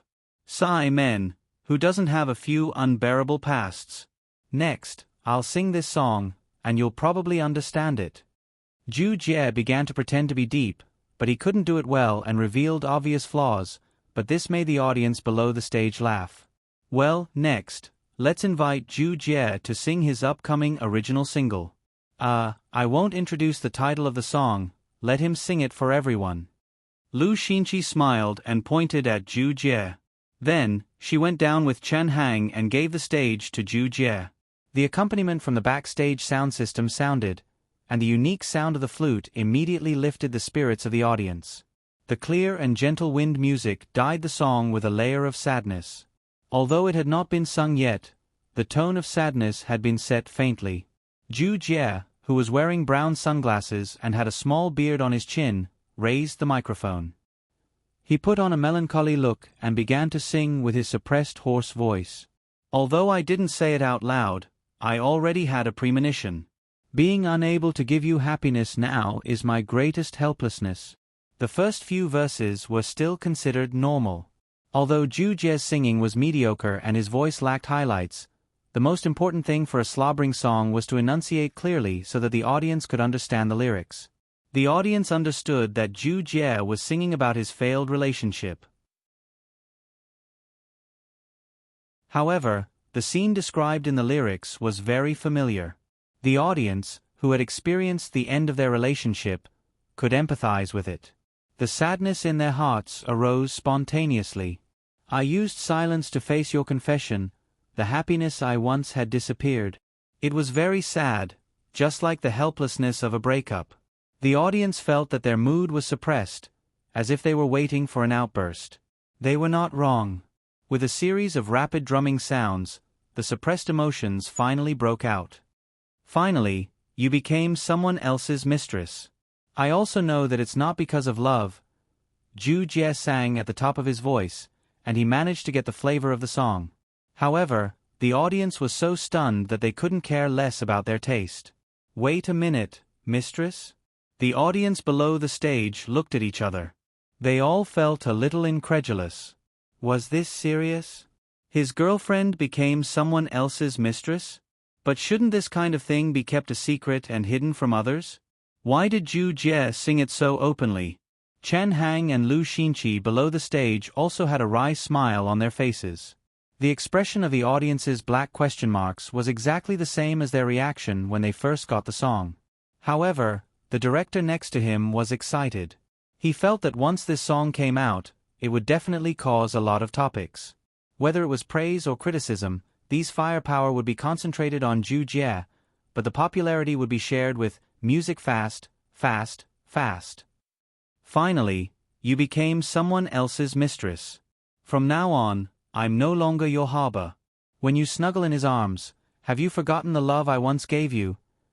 Ju Jie on the stage was still singing with an intoxicated face.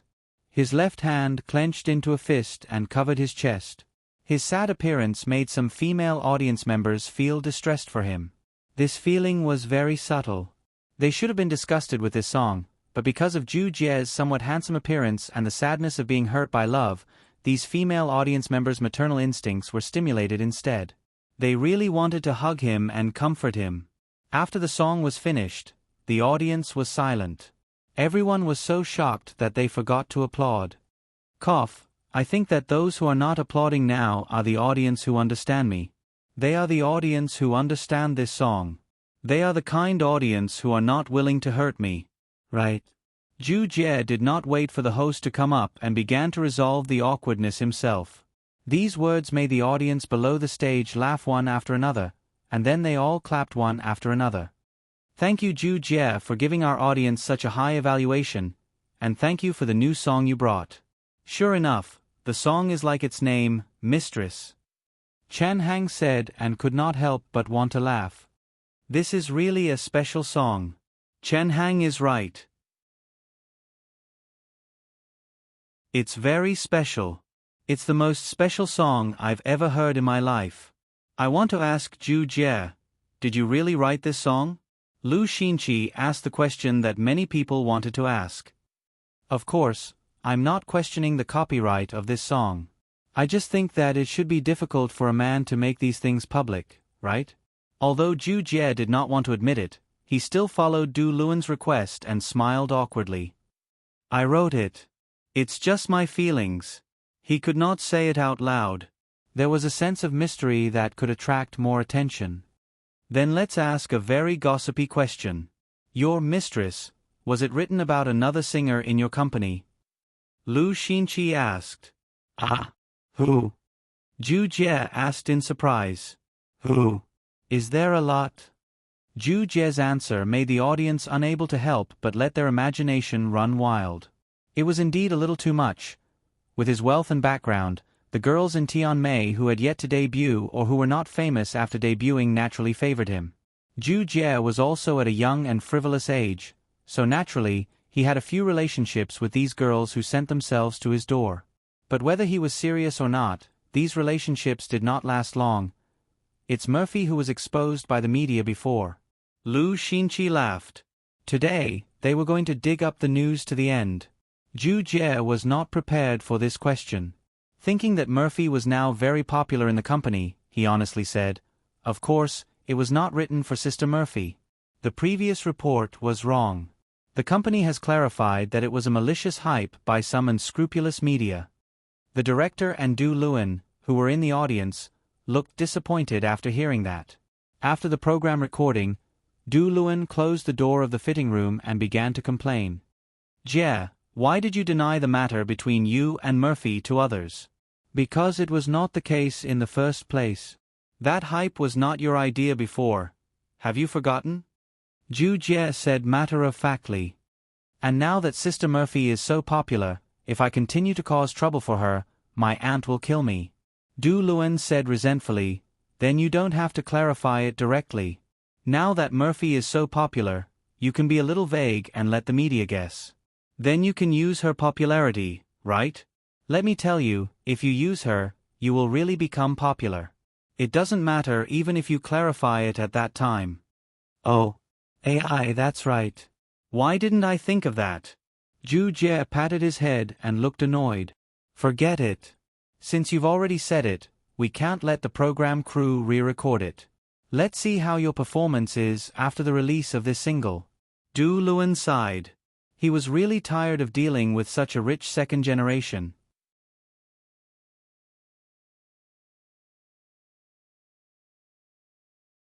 Chapter 306. Unaware that his song had almost caused another scandal in the entertainment industry, Yang Yi was still telling the kids the story of Ice Age. At this moment, he was telling the story of Sid the ghost sloth being forced by the fierce Manny to check the diapers of human children. Ouch. Oh my god. Ouch. Oh my god. It stinks. Yang Yi imitated Sid's actions and raised his head, not daring to look. He had a look of disgust. Ha ha. Ha ha. Shi and Yang Luoqi were both amused by his appearance and couldn't stop laughing. Papa stinks. Yang Luoqi couldn't help but laugh. Stinks. Stinks. Shi also joined in the fun. Seeing how happy the two kids were, Yang Yi, who had been teased, smiled. He was a little reluctant to return Yang Luoqi to Yang Guo. Just as Yang Yi was telling the story vividly, Guozi arrived at the coffee shop. As soon as he arrived, he called out eagerly, Sister Huan, Sister Huan. If someone else had called her that, Yang Huan might have suspected that he was up to something. However, Guozi was a guy with a big mouth. Obviously, he didn't have the guts to like a kung fu girl who would knock him down if he didn't like her. Of course, it wasn't that he didn't have any ulterior motives. Yang Huan had always felt that Guozi wasn't satisfied and wanted to get back at her. Therefore, she looked at Guozi warily and asked, What's wrong? Why are you calling her so sweetly today? What are you up to? What am I up to? I mean, do you want to watch someone else film? Guozi said cheerfully. Sister Lei? Isn't she still preparing? It hasn't started yet. Yang Huan was confused. No. She's just fooling around. I'm going to watch a big scene today. Do you want to watch it together? Guozi tempted. A big scene. How big is it? Yang Huan was interested. She loved to join in the fun. As big as you want. Guozi spread out his hands and said generously. But I have to help Sister Ding Xiang. There's work here. Yang Huan wanted to go, but she hesitated. Ding Xiang happened to pass by. She smiled and said, It's okay, Huan. You go and have fun. I'll take care of the coffee shop. No, how can I leave Sister Ding Xiang behind? Anyway, the weather is quite cold and there aren't many guests. Why don't you come with me? I'll talk to my elder brother about it. I'm sure he'll agree. Yang Huan rolled his eyes and said. Ding Xiang shook her head. I'm not interested in acting. If I have time, I'd rather read more books. The final exam is coming soon. Go ahead, don't worry about me. Yang Huan didn't say anything more. She packed up excitedly and went out with Guozi. She even went upstairs to change into casual sportswear and her white shoes. Yang Yi, who was telling stories to the two girls, thought she was having fun on campus. He didn't pay much attention to her. He just reminded her to bring the cell phone Murphy bought for her so that it would be convenient for them to contact each other. However, Guozi took her to a taxi and drove all the way out of Zhongqing Media University and Tingshan District. Where are we going? Yang Huan was confused. To the army. Guozi turned around from the front passenger seat excitedly. I have a friend who is filming in the army camp. Let's go and visit her. Don't worry, I've arranged everything. Sure enough, only Soldiers Assault, which was shooting in the army camp of Jiangnan, could have such a big scene. Guazi spent a lot of effort to trick Yang Huan into coming out just to show off his connections. Look, I know the male lead of this movie. Even if he couldn't change the way he called Yang Huan Sister Huan, Guazi wanted Yang Huan to look at him with admiration. When they arrived at the army camp of Jiangnan, the taxi couldn't get in.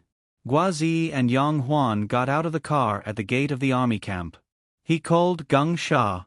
After a while, Geng Sha's honest face appeared at the door of the waiting room. Mr. Gua. His cheerful voice was still the same as it was a few months ago. Even though he was now the male lead, he didn't put on airs. Geng Sha. Guazi hugged him happily and introduced, Geng Sha, this is Yang Huan. Yang Huan, this is Geng Sha, the male lead of this movie. Hey Mr. Gua, don't say that. I'm just one of them. Director Chen said that many actors in this movie are male leads. There's no difference. Geng Sha scratched his head. This is your girlfriend, right?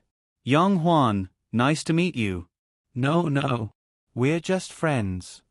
Yang Huan and Guazi both denied it and explained.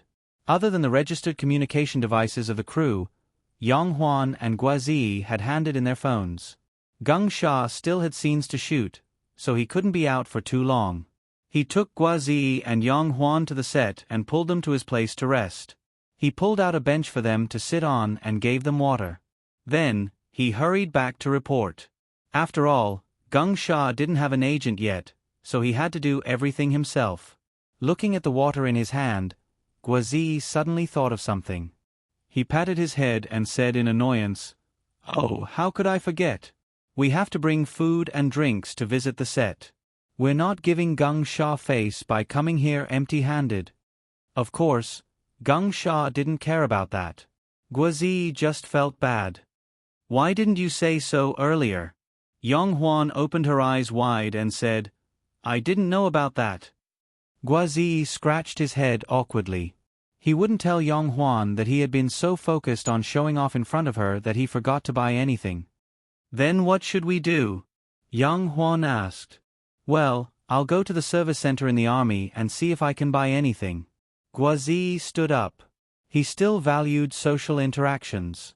After all, he had been taught well. Guazi walked away. He wanted Yang Huan to stay where she was. Yang Huan was also very brave. Even in such an unfamiliar environment, she still stood on her tiptoes and observed the filming of other people. The scene of filming in the army was quite spectacular. A group of soldiers who were acting as extras walked around, and there were trucks rumbling past. What made Yang Huan even more interested was that there was a tank parked nearby, but it was tied up to a train. Perhaps it was because of Yang Huan's arrival that the shooting went smoothly. Almost all of the scenes were completed in one take. After a while, a stage supervisor was already shouting through a loudspeaker to pack up and move to the set. Suddenly, the scene became chaotic. Yang Huan looked at a group of people running around. Trolleys, flatbeds, and all kinds of tools were brought to the set. Yang Huan sat on the bench in a daze. Geng Sha, who was listening to the director, stood beside Chen Fengchen and listened attentively. For a moment, he forgot about Guazi and Yang Huan. Suddenly, a stage supervisor walked over. He frowned and yelled at Yang Huan, What are you doing? Hurry up and leave with the rest. This place is going to be cleared out soon. There were no actresses in the set. They were all men. Women could only be workers or agents of some actors. However, Yang Huan didn't look like an agent. However, the stage supervisor was also very busy. He ran away after yelling and didn't have time to talk to Yang Huan. I'm waiting for someone. Yang Huan looked at the man's back and stopped mid-sentence. Yang Huan looked around. She couldn't see Geng Sha in the tent, nor could she see Guazi's shadow. She started to worry. Why don't I follow them? He'll come looking for me when the time comes. I can't just stay here alone. Yang Huan was calm and not panicked at all. After making up his mind, Yang Huan stood up and left with a group of extras who had just finished their performance and were about to leave. Didn't she say she wanted to follow the rest? No problem. 10 minutes later, Gung Sha, who came out of Chan Fengchen's tent, remembered his friend. He quickly returned to the bench. The bench was still there, but the person was gone. Just as Gung Sha was dumbfounded, a voice called out, "Gung Sha!"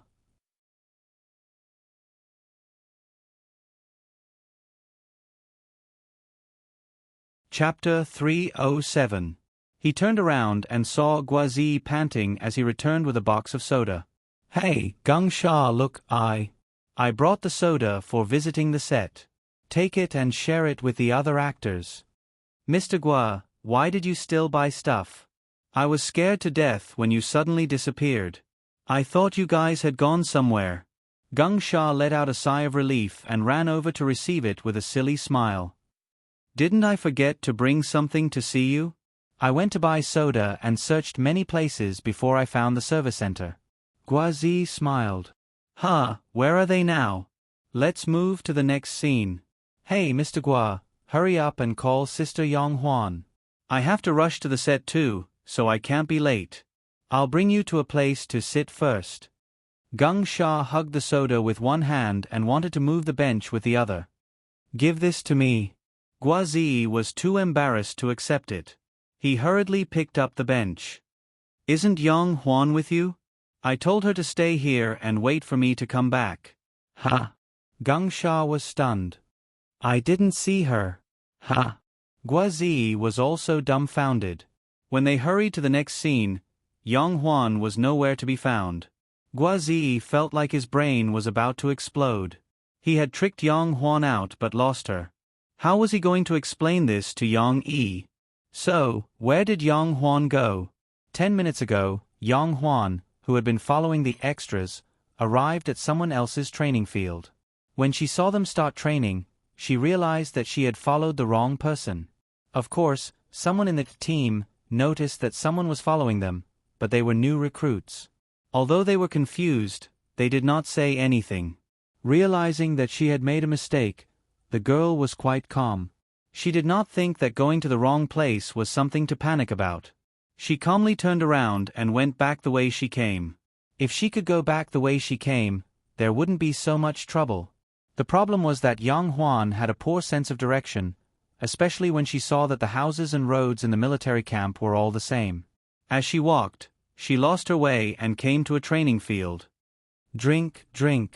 Unlike the field that Yang Huan had seen earlier, which was only used for normal formation practice, this place seemed to be in the middle of a fight. It was in full swing, which immediately attracted Yang Huan's attention. She walked over curiously and stood on top of it to watch. He saw two tall and strong soldiers wrestling with each other. There was a big circle around them, and more than a dozen people were watching. The fight seemed to be very intense, with real swords and spears, but the onlookers did not have the slightest intention of stopping the fight. Instead, they were still shouting and cheering for their supporters. Clearly, this was a spar. It was just that they were not showing much mercy. Watching from above, Yang Huan couldn't help but twitch her lips. She felt that their fight wasn't pretty at all. It was a physical fight, and they only knew how to use brute force. For someone like Yang Huan who liked the aesthetics of action, it was much less attractive. Yang Huan couldn't help but murmur, "Big brother looks much better when he fights with second brother." At this moment, the ears of a bald man in the crowd twitched. He frowned and looked over, just in time to see Yang Huan standing not far behind. Yang Huan also noticed his gaze, but she looked away indifferently. Shaking her head, she turned around and prepared to leave. "Stop. Who are you? Why are you here? What are you trying to do by peeking at our training?" The bald man had a strong sense of responsibility. He roared and rushed out of the crowd to catch up with Yang Huan. There were female soldiers in the army, but there were only males in Viper's territory. Also, this was a secret unit, and not just anyone could break in. Moreover, Yang Huan wasn't wearing a military uniform. Big Baldy was so aggressive that he didn't show any mercy to her at all. Yang Huan was confused by his roar, but she wasn't afraid. She straightened her chest and snorted, "If you don't want to show me, Then so be it. I'll leave, okay? Yang Huan turned around and was about to leave. The bald man frowned and reached out to grab Yang Huan's shoulder. As soon as he touched her shoulder, Yang Huan immediately lowered her shoulder and twisted her body. She grabbed his hand and stretched out her leg to kick his lower body. Her actions were so fast that they happened in a split second. However, the bald man wasn't a weak scholar like Guazi. His lower body was steady, and Yang Huan couldn't move it at all. However, this was not the only trick Yang Huan knew. She had practiced the most ruthless self-defense trick before. When she realized that she could not catch him, she took the opportunity to kick him in the crotch with her heel. She tightened her leg and kicked him hard and fast. She couldn't be careless there. The bald man was so scared that he broke out in a cold sweat. He quickly clamped his legs and blocked the kick with his knees to avoid the danger of losing everything. How dare you? He realized that this little girl wasn't easy to deal with. He roared and didn't wait for Yang Huan to make another move. He grabbed Yang Huan's wrist. After all, Yang Huan was just a girl. She couldn't compete with the bald man. Feeling the pain, she was pinned behind her back. The bald man's comrades also came, but they didn't want to fight with a girl. They could only watch the bald man tie Yang Huan up like she was a criminal. Something big happened. I lost Sister Huan. When Guazi and Geng Sha arrived at the new set and couldn't find Yang Huan, he realized that something was wrong. Geng Sha didn't realize that he was a superstar. Like Guazi, he panicked and asked Guazi, "What should we do?" Mr. Gua. Guazi forced himself to calm down. He was thinking quickly. He had to find a way to find Yang Huan. But he didn't know anyone here. What should he do? Geng Sha, where's your cell phone? I want to call my dad. Guazi's eyes lit up, and he raised his head. Guazi just remembered that his father was the deputy mayor. He didn't care if his father would beat him up. He wanted to borrow Geng Sha's cell phone to call his father for help. Although this was looking for distant water to quench one's thirst, no matter what, this was still a way. Don't ask why Guazi didn't use his cell phone. His cell phone was at the gate. Geng Sha searched his body, but he couldn't find it. Then he remembered that he was wearing a military uniform, and his cell phone was with the stage supervisor. Geng Sha, what are you doing here? Why don't you go and prepare? At this time, an old voice came from the side. It was strict but kind. Guazi and Geng Sha hurriedly turned their heads. They knew the person who had come. Wasn't this the great director of this movie, Chen Fengchen? He was the last to arrive. A famous director naturally had his own style. What Guazi didn't know was that Chen Fengchen actually liked Geng Sha, who was honest and serious. Therefore, he was strict with Geng Sha, but he did his best to train and take care of him. Guazi was still clinging to his original impression of Chen Fengchen. His original impression of Chen Fengchen was that he was a man of his words, and when he was angry, he was scary. Director, my friend is here to see me. Geng Sha was also very scared. He trembled and spilled everything. She disappeared in the military camp. Disappeared? How did she disappear? Who is he? Chen Fengchen furrowed his brows. He is also my friend. He came with her. Geng Sha hurriedly explained how Yang Huan disappeared, but it was very vague. After all, he didn't know how she disappeared. And it's a girl? Chen Fengchen's expression became serious. We have to inform the military and ask them to help find her. What is the name of your friend? Guazi finally reacted. He called out, Yang Huan. Mui Yang, Huan of Laughter. Guazi had an idea. She is also the sister of Yang Yi, the author of Soldier Assault. His biological sister. Ah! Geng Sha and Chen Fengchen exclaimed at the same time.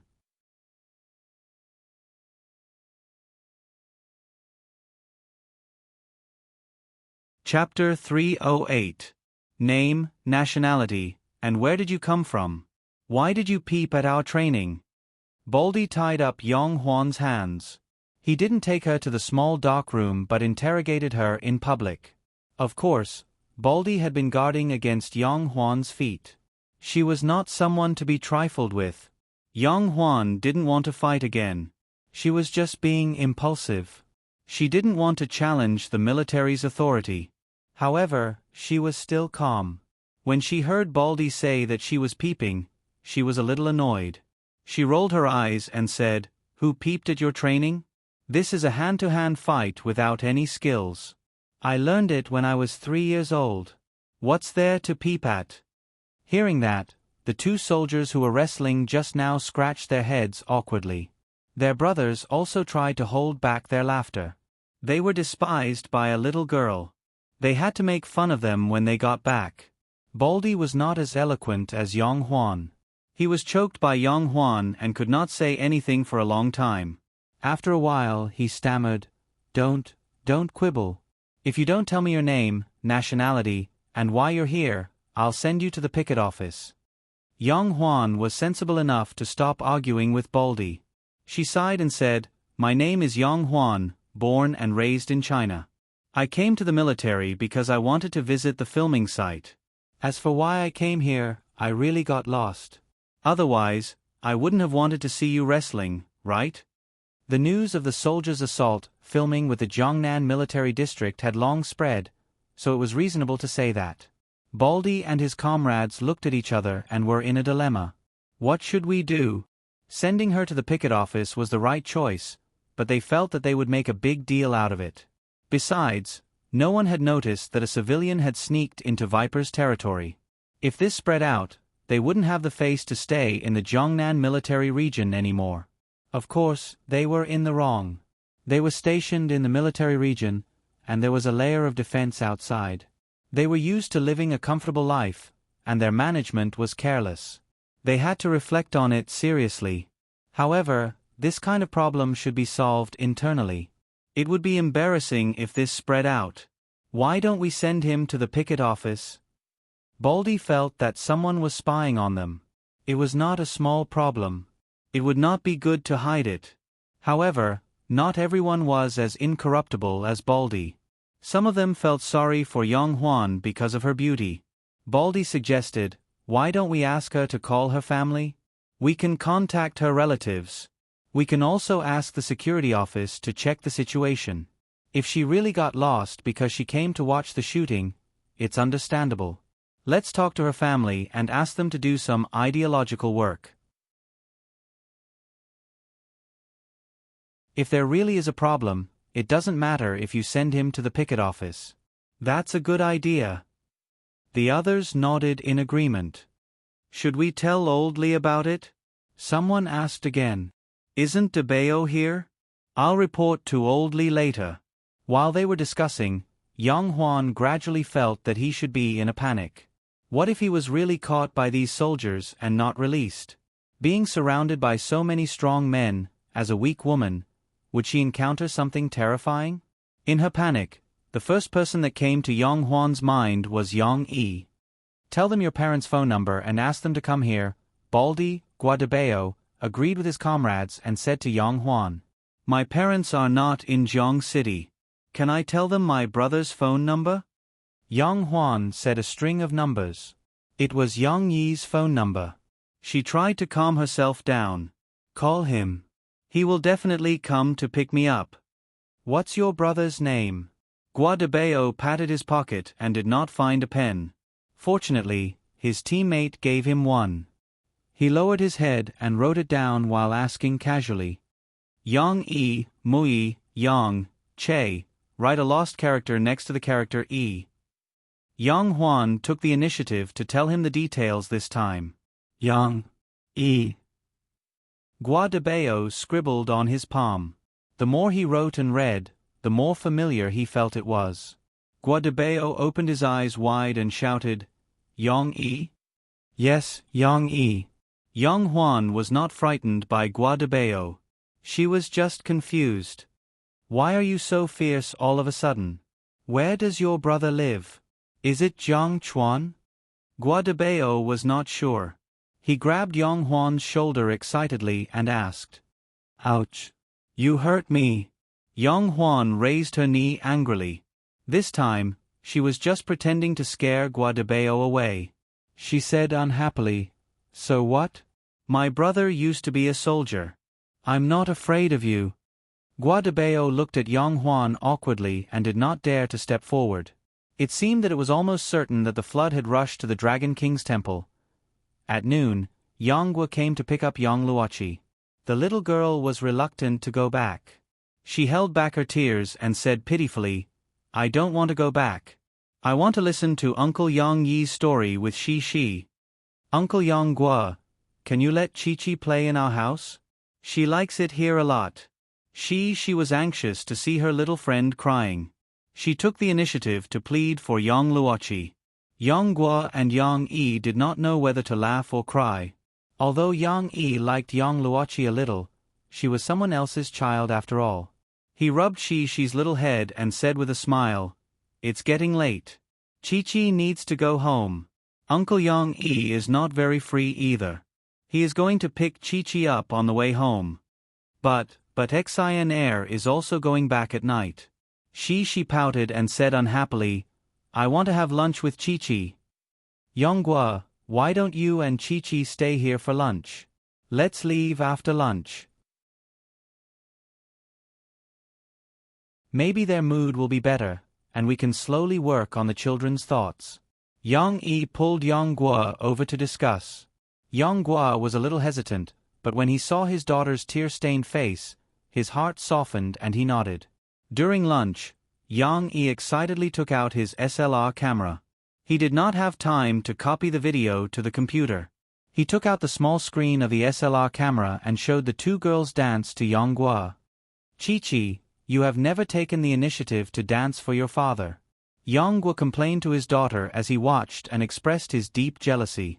Yang Luochi and she held hands and snuggled up to each other as they giggled. But soon, Yang Gua had to leave with Yang Luochi. This was because Yang Yi received a call from Guazi. The little fatty's voice was very sad and he was blaming himself. "Brother Yang, I lost Sister Huan."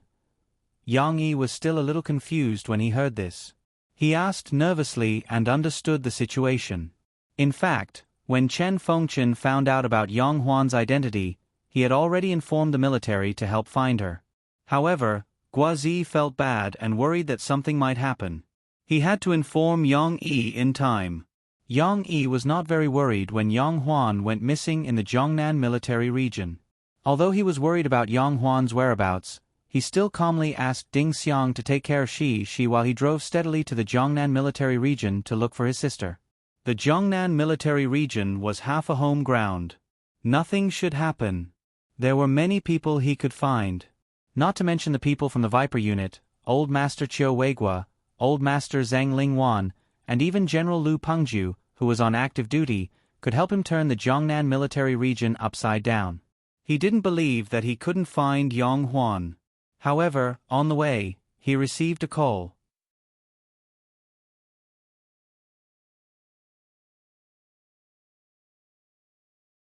Chapter 309. By the time Yang Yi arrived at the Jiangnan military district, the matter had been settled. Yang Huan had been found, and Guazi and the others had also been informed. Everyone was relieved, except for one person. Yang Yi walked into the empty meeting room and saw Guadabeo standing behind Yang Huan awkwardly. Yang Huan was sitting in her seat, pouting. When Guadabeo poured tea for her, Yang Huan turned her head away awkwardly. There were two other people in the meeting room. One was Guazi, and the other one was Yang Yi.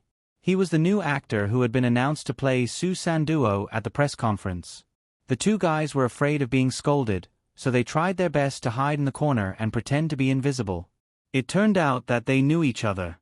No wonder Guazi brought Yang Huan to visit the set.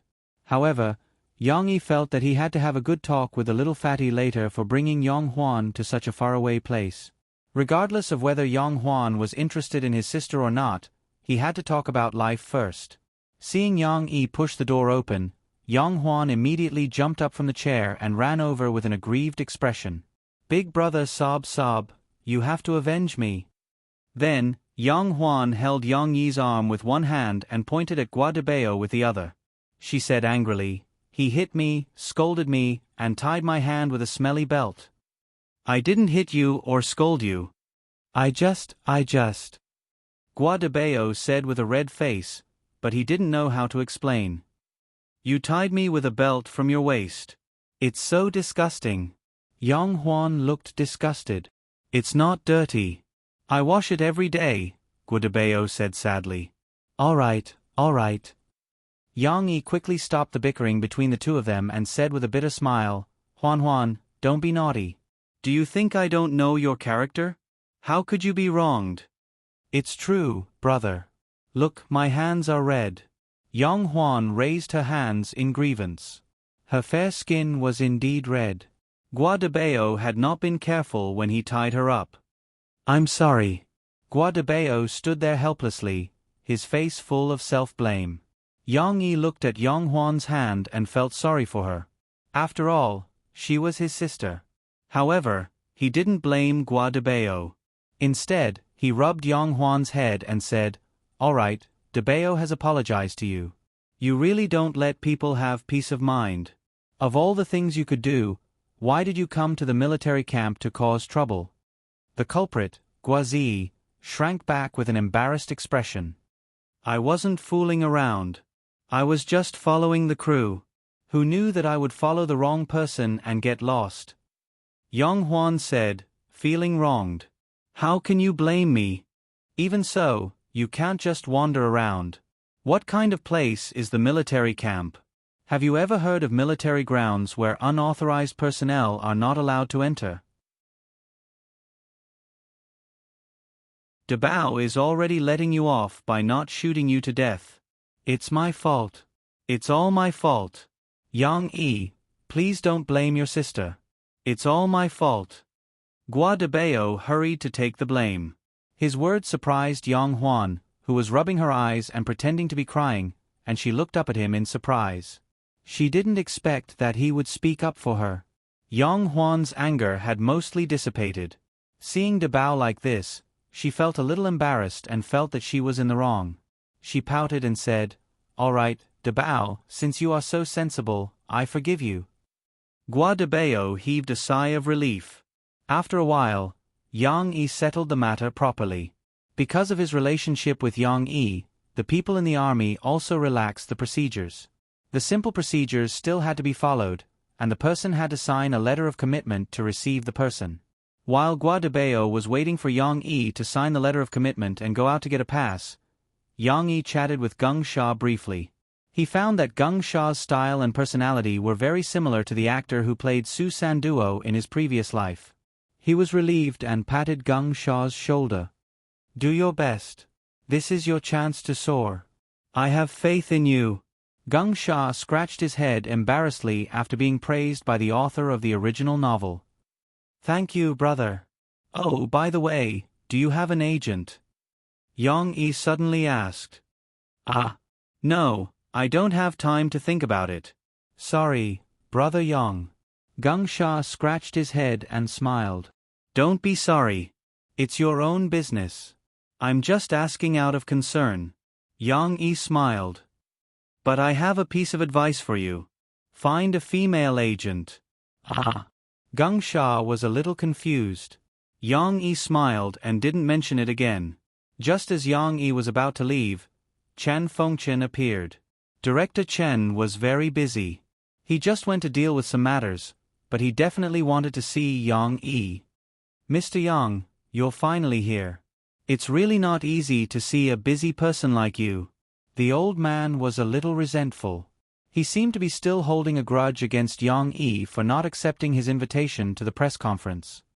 But you're really troublesome.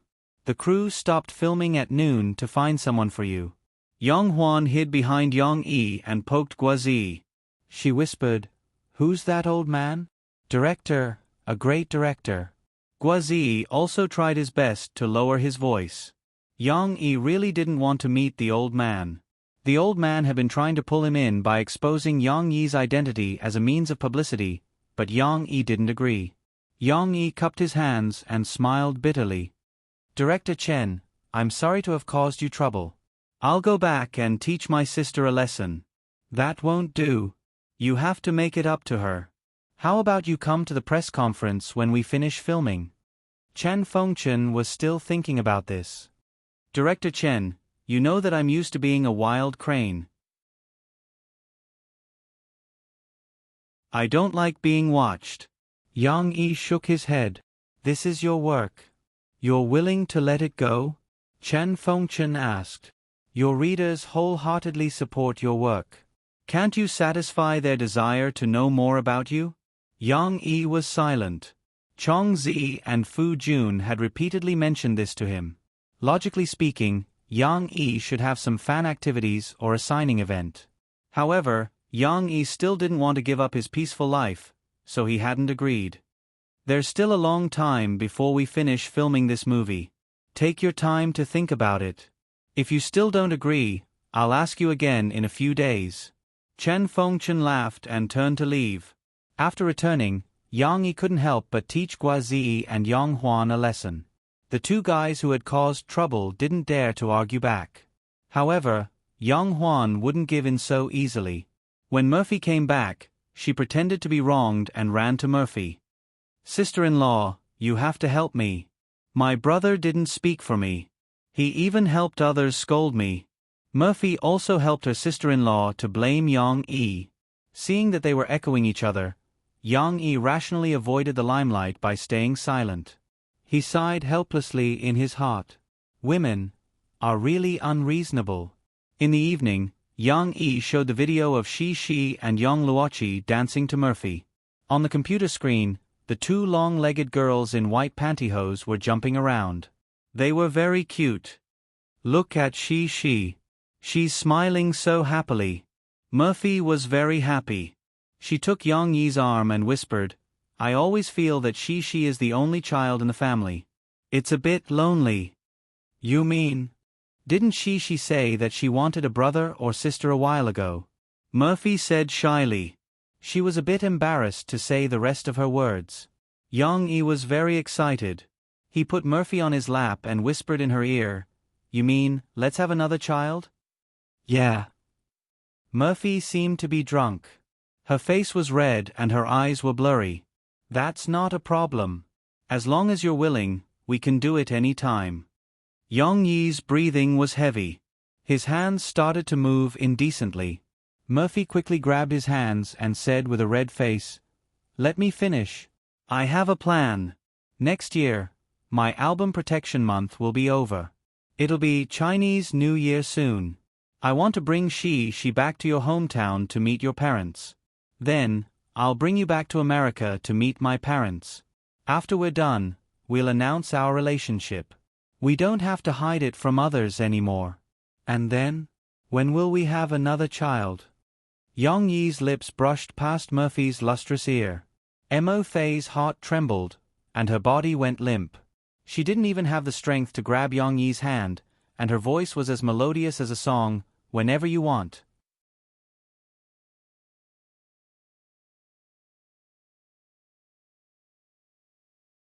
Chapter 310. On Monday, Yang Yi followed Shi to the kindergarten. Today, he was going to tell stories to all the children in the Springfield kindergarten, which was a good experience. After agreeing to Teacher Mu's invitation, Yang Yi made careful preparations. He not only adapted the original story, but also drew some colorful illustrations with the computer to make it easier for the children to understand. Uncle Yang Yi. Before it started, Yang Yi was warmly welcomed by the children in the middle class.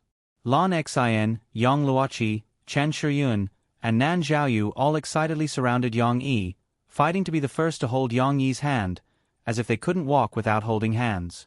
Shi was very proud at first, but it didn't take long for the little girl to become a little jealous. She ran over, hugged her father's thigh, and said with a pout, This is my papa, don't steal my papa. The little girl didn't know that if she didn't like to describe her father as omnipotent, her friends wouldn't worship Yang Yi as Superman. Finally, Yang Yi was surrounded by the children and came to the kindergarten's big classroom. The classroom was very big and full of small stools.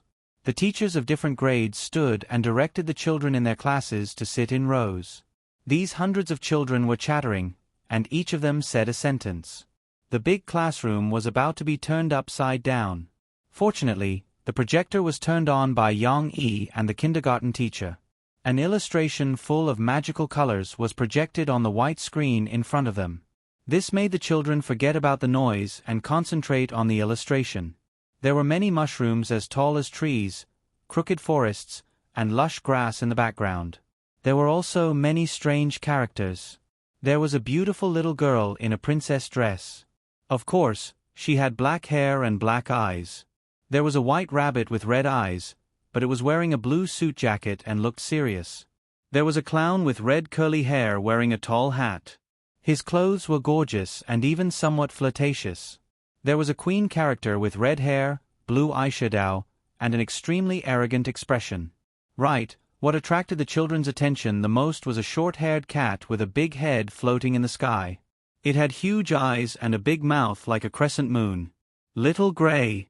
It's Little Gray. Lon Xin, who often went to Shishi's house to play, recognized it and shouted excitedly. Yes. It's Little Gray. Shishi giggled. The little girl thought it was funny. Yang Yi finally walked onto the stage. Without the lecture blocking the children's view, he directly faced the pairs of innocent eyes. All the children's attention was on him. Children, I'm honored to be invited. Yang Yi said a few polite words and went straight to the point. Today, I'm going to tell you a very, very magical story. The name of the story is Shishi's Adventures in Wonderland. The children below the stage were already attracted by the big picture painted by Yang Yi. Very, very magical. They were all looking forward to it. Shishi, on the other hand, was very happy and twisted around on the little stool. When she heard the name, the little girl realized that she was the main character. One day, Shishi and her sister Ding Xiang were sitting by the river. Sister Ding Xiang was reading a book. Shishi felt very bored. She secretly glanced at the book her sister was reading and thought, why is my sister reading such a boring book?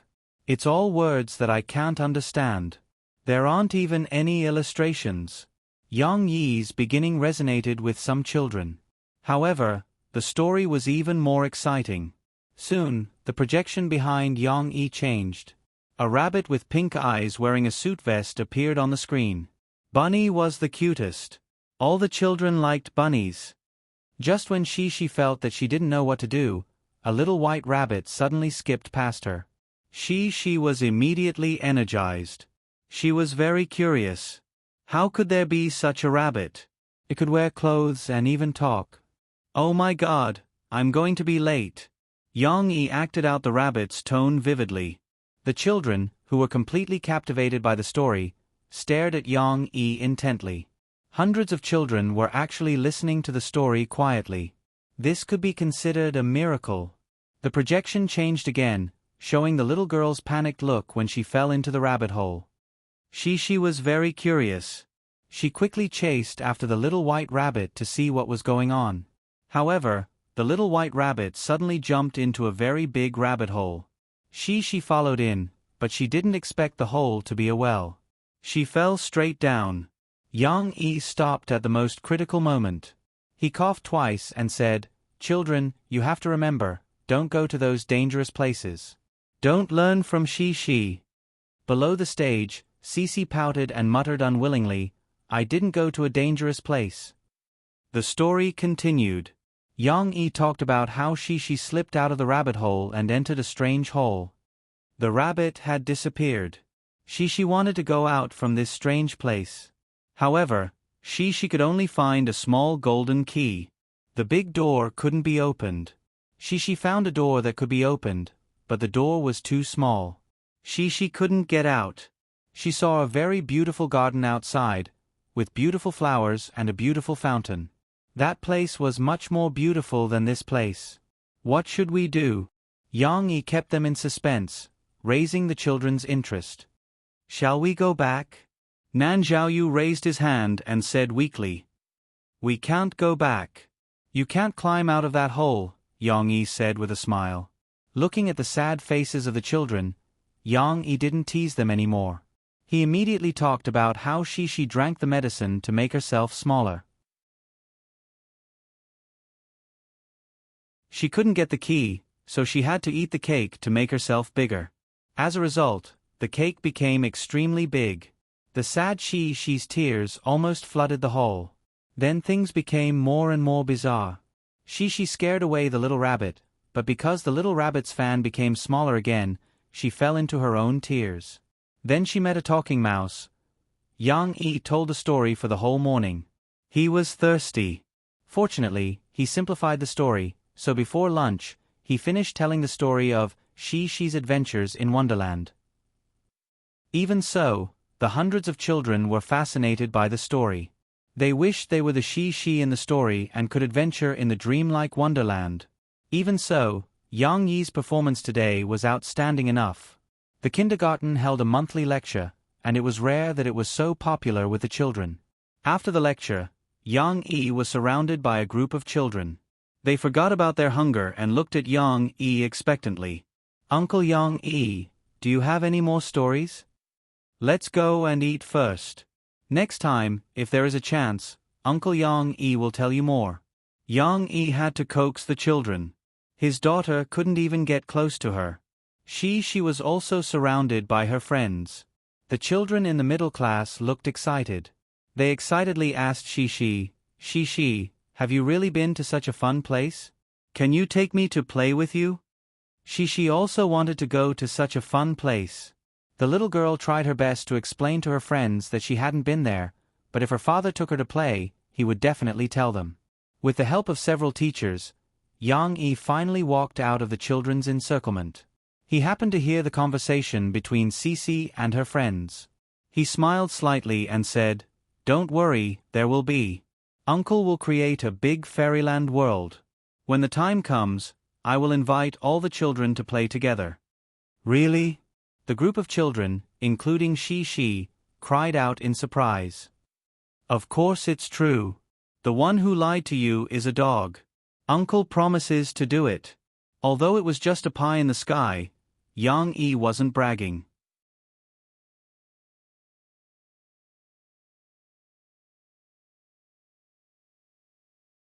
Chapter 3:11. Another week had passed. When the song Mistress was first released, it received a lot of attention because of its theme. However, at the same time, the song and its creator, Zhu Jie, also received a lot of criticism from public opinion. Even though people were well aware that this song was about the most abhorrent phenomenon in society, sometimes it was not acceptable to directly expose the cruel side of human nature. Whether it was music critics or non-music industry people in the entertainment industry, they all expressed their views on the song. They used different channels, including the recently emerging micro-broadcasting, to step on the song one after another. Although Tian Mei used some public relations methods in the beginning and used money to invite some music critics to support the song, they had no choice but to give up when they saw the overwhelming criticism on the internet. These comments all had different points to criticize, and some even formed a clear confrontation. For example, some women's rights activists expressed that this was a disrespect to women, and that the broken relationship could not only be blamed on the interference of a third party, but that the male party should be more responsible. And people who might have been hurt in the same way did not like the song.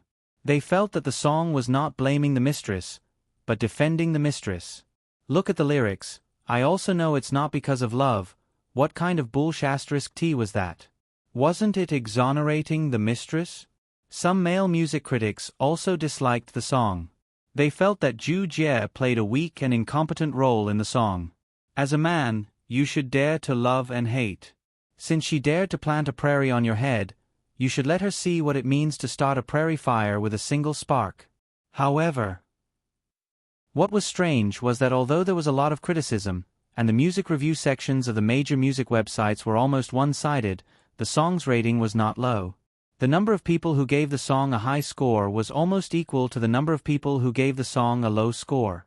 This data was questioned by people, but after the copyright organization intervened and investigated, they found that the song's rating was not fake. They also selected some comments from the audience who gave the song a high score and published them on the copyright organization's micro-broadcasting public account. These comments combined into a long article that received many likes. I don't know what's so good about this song, but I feel relieved after listening to it. Someone dug out his heart, liver, spleen, lungs, and kidneys for you to see. It's not too much to give a 5-star review, right? There's no way to comment on it. It's fine as long as it sounds good. Why think so much? This song is very magical. I've played it on repeat for a long time, but I'm still not tired of it. This song is really nice, but you have to put in earphones. Sometimes, it won't work because you can't help but sing along. Once you're too loud, the people around the bus will look at you with weird gazes. That's awkward. Indeed, those who didn't like the song could find countless reasons to criticize it, but those who liked the song couldn't find any reason to defend it. They weren't even willing to tell others that they liked the song. If others were to scold him, then so be it. Those who liked to listen could continue to listen. As a result, the song became more and more popular and was known by more and more people. Even though Zhu Jie had participated in those charting programs, he couldn't get a good ranking like the Music Power chart. But on the radio station, this song was crazily requested by people, and it continuously occupied the top spot of the radio station's request chart for a long time. And what surprised the music critics was that the sales of Mistress continued to rise strangely. Finally, a week after its release, it broke into the top 10 of the Copyright Organization's New Song Best-Selling chart. It also unexpectedly squeezed Murphy's First Dream out of the top 10. What was even more surprising was that it maintained a strong momentum of growth. When the people of Tianmei heard this news, they didn't know whether to laugh or cry. In any case, they didn't know whether to laugh or cry. This matter was also ridiculed by some tabloid media. They even dug up Murphy's previous scandals. Even though they had been clarified, they seemed to be blind and still bragged about it. Fortunately, these tabloid media hadn't played with micro-broadcasting yet. Their influence was only limited to the scope of newsstands. Zhu Jie's personality wasn't the kind of person who would swallow his anger after being scolded. When he first saw those music reviews, he was furious. He smashed things and threatened to get the media to fight with those people. Fortunately, Du Luan had already anticipated this situation. He stopped Zhu Jie in time and taught him to look at this matter calmly. Later, the song's sales soared. It made Zhu Jie so happy that he forgot to reason with others. Soon after, the popular Zhu Jie also received a lot of variety show invitations. He was busy rushing around every day. With more than 10 variety shows taking turns, he didn't have time to think about anything else. Being famous was truly painful and joyous. Anyway, Zhu Jie enjoyed this feeling. Murphy, who was squeezed out of the top 10, was somewhat disappointed. But she didn't care too much because some of the fan letters made her feel gratified. She felt that her efforts were not in vain. Yang Yi, listen to this letter. Murphy was in the study, reading the letter to Yang Yi happily. Sister Murphy, thank you for singing The First Dream. It gave me the strength to pursue my dream. I also like music and have participated in many competitions. But I have a weakness. I get nervous when I go on stage and can't perform at my normal level. After many failures, I gave up this path last year. I chose to listen to my family's arrangements and went back to school to study. But after hearing your song, I suddenly understood that I shouldn't give up, because only music can bring me happiness. When this fan wrote the letter, she had already picked up music again. She had also participated in the audition of a record company and became a trainee. Although she was still far from her debut, she felt that she was already on the path to pursue her original dream. Her heart was filled with joy and hope. Look, the song I sang has a positive meaning. Those who say that I mislead people, I think they should read this letter. Murphy was a little proud. It's useless even if they read it. Yang Yi shrugged and told the cruel truth to Murphy. Some people think that they are right and won't listen to others. If you show them this letter, they will say that you mislead them again. Being a trainee doesn't mean anything. She is so timid and afraid of the stage. She still won't have the chance to debut. Everyone grows up, you know. Sigh, you bastard. Why don't you say something nice to coax me? Murphy angrily punched Yang Yi's chest with her fist and said angrily. In the end, she was pulled into the arms of Yang Yi, who had been a little fiery recently. After a scream, her voice was muffled. At this moment, Yang Huan, who was playing with her phone on the bed, moved her ears. The scream passed through the two walls, but it was still very clear in the silent night. "My brother!" Yang Huan wailed and buried her head in the pillow, covering her ears.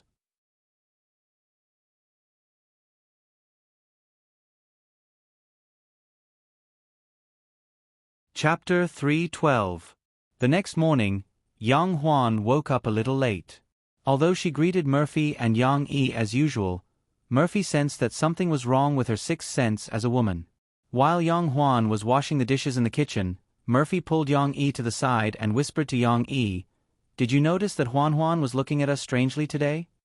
"Strangely? I didn't." Yang Yi was confused. He even turned to look at Yang Huan's back. "Yes, just like last time." "I didn't tell you last time." Murphy tugged at Yang Yi's sleeve, anxiously hoping that Yang Yi would believe her. "Last time? Which last time?" Yang Yi didn't understand Murphy's logic. Murphy blushed and looked in Shi's direction. Shi, who was saying goodbye to Xiao Guai, didn't notice her mother's actions. Murphy lowered her voice and said, "It was the night when Chi and Shi danced for you.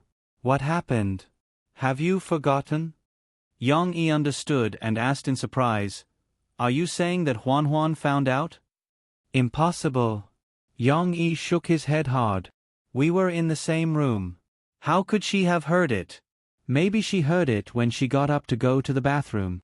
Murphy pursed her lips, feeling uneasy. She blamed, "I always felt that Huan was looking at us strangely." "Sigh, it's all your fault. You're always so crazy." Yang Yi was happy.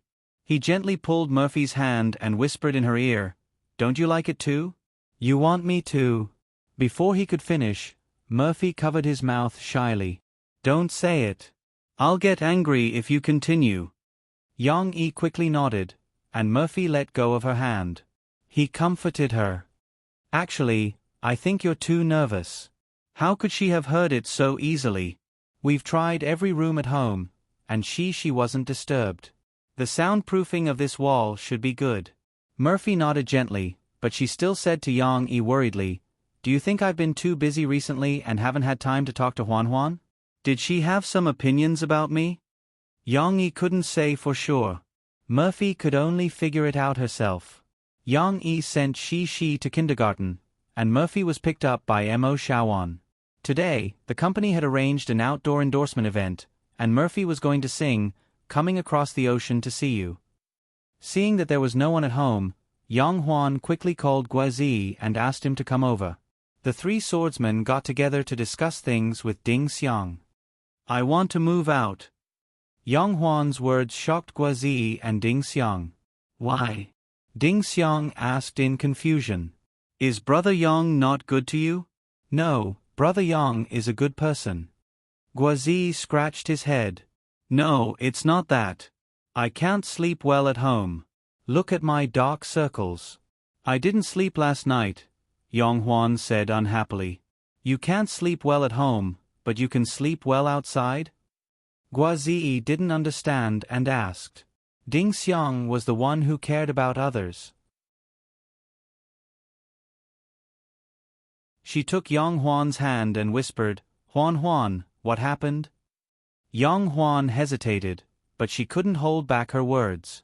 These two were her best friends. If she couldn't tell them, she would really explode. "Then I'll tell you, but you can't tell anyone. And you can't tell my brother." Yang Huan still had to warn them. She especially turned to Guazi and showed her persimmon-sized fist. "I'm not worried about Sister Ding Xiang, but Xiao Gua, you can't tell my brother." "I promise to keep my mouth shut." Guazi made a zipper over his mouth. He wanted to hear the secret and couldn't hold it in anymore. "All right." Yang Huan found it hard to talk about it, so he had to beat around the bush. "My brother and sister-in-law do that kind of thing at night. You know, sometimes I can hear it, and I can't sleep at all." What's that? Ding Xiang asked, still confused. I know, I'll tell you. Guazi, who understood immediately, held back his laughter and whispered in Ding Xiang's ear. Ding Xiang blushed instantly. Ding Xiang, who had been asked by Murphy to learn some skincare products, had gradually turned pale. Although she wasn't exactly fair, the blush on her face could still be seen. How can you say something like that? Ding Xiang nudged Guazi, her face full of embarrassment. She even used the action of distancing herself from Guazi to cover up her flustered heart. What? I'm just explaining to you what's going on. It has nothing to do with me. Guazi complained. It's all your fault. Your mind is the most unhealthy. You understood immediately after I said it. Sister Ding Xiang, this man must be a playboy who specializes in cheating girls. Yang Huan and Ding Xiang shared the same hatred. Ding Xiang nodded her head in agreement. Guazi helplessly shook his head. He had no way to explain himself. He was already used to being a girl's best friend. Furthermore, he was the best friend of two girls. This best friend would always be the target of ridicule. Back to the topic. If Yang Huan wanted to move out, she would face a problem. Where would she live and how would she pay for the rent? Just around here. Yang Huan said matter-of-factly. Xiao Gua, you're the most well-informed. Can you help me find a house? Guazi shrunk his head and said nervously, You want me to find a house for you? If Brother Yang finds out that I'm helping the evildoer, won't he beat me to death? Will he? Yang Huan asked doubtfully. Guazi didn't know whether to laugh or cry. Sister Huan, of course you don't know. Didn't you get into trouble in the military last weekend? When you came back, Brother Yang almost tore me apart. He blamed me for bringing you so far away. Crazy. Isn't that because you guys left me alone? If everything was fine, we would have come back immediately. My brother definitely wouldn't know about it. Yang Huan pursed her lips. Huan, do you have the money to live outside? It's expensive to rent a house near the school, Ding Xiang said with concern. I have the money. Although my brother doesn't pay me, doesn't he give me pocket money? I haven't spent much money, and I've been saving it up. Yang Huan patted her pocket and grinned. He gives me 500 yen a week, which means 2,000 yen a month. It's enough for me to rent a house. However, Guazi struck her down mercilessly. That's not enough. The cheapest single room near the school costs more than 1,000 yuan a month. You still have to pay a month's deposit. There's also the cost of food and shopping. How can 2,000 yuan be enough? 1,000 yen a month? Why is it so expensive? Yang Huan exclaimed. She didn't expect that at all. In my hometown, even if it's in the county, it only costs 300 yen a month. Guazi face-bombed. Sister, you said it's your hometown. This is Zhongqing, and it's even more expensive to rent a house near the school. Then what should I do? Yang Huan was confused. Xiao Gua, why don't you lend me some money? I'll learn from Sister Ding Xiang and work. I'll pay you back when I earn some money. If I lend you money, I'll be beaten to death. Guazi wanted to cry. Are you afraid that I won't pay you back? Don't worry, Xiao Gua. Sister Huan never owes anyone a favor. I'll find a way to pay back what I owe. Yang Huan patted her chest and said generously. That's not what I meant.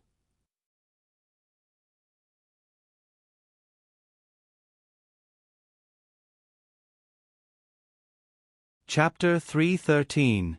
Little Comrade Gua was coerced by Sister Huan and embarked on a path of no return. However, Yang Yi did not find any clues for the time being. He happened to have nothing to do today, so he accepted Teacher Mu's invitation and stayed in the kindergarten to watch the children's rehearsal. He also brought the finished costume over to let the children try it on and listen to their opinions. If there was anything they were not satisfied with, he would modify it for them. Uncle Yang Yi was indeed the most popular among the children. As soon as he was led in by Teacher Mu, a group of children rushed up to him. Lon Xian happened to be the closest. She pulled on Yang Yi's clothes and jumped up. Uncle Yang, I want a hug. Okay. Yang Yi bent down and picked up Lan Xin. Uncle Yang Yi, I want a hug too. Yang Yi's hand was pulled by Yang Luoqi again. Yang Yi agreed to all her requests. After a while, he was carrying Lan Xin in his left hand and Yang Luoqi in his right hand. The two girls were happy and proud. The other children were envious and jealous. I want a hug from Uncle Yang Yi too. Chen Shiyun also shouted. In fact, Yang Yi was not relaxed. Yang Luoqi was fine. The little girl was light as a feather, but Lan Xin's figure was there.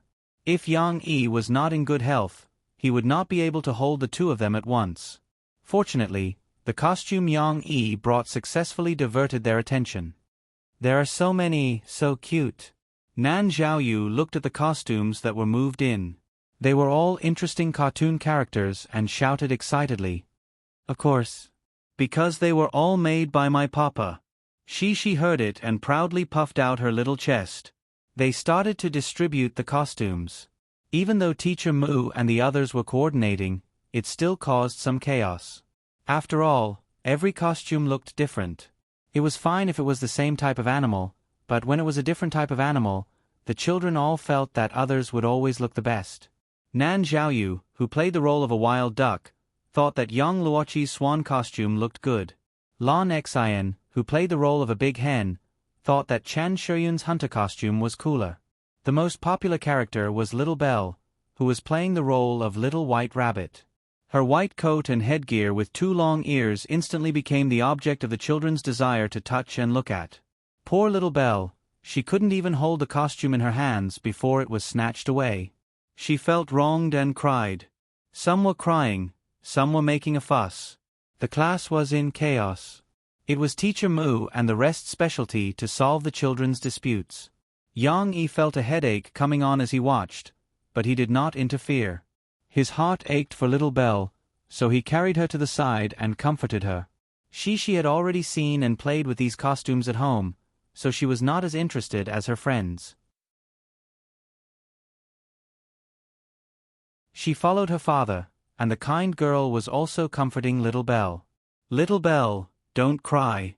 How about I give you my duck? She said innocently. No, I want my rabbit. Little Belle was very sad. They're all bullying me. They're not bullying you. They just want to take a look. I'll get it for you later. As soon as Yang Yi's voice fell, Teacher Shan came over with the rabbit costume she got from the children. Look, your rabbit is back. Little Belle, don't cry. She reached out to wipe the tears on Little Belle's face. The little girl said with a smile, Look, I've already given you my papa. You should be very happy.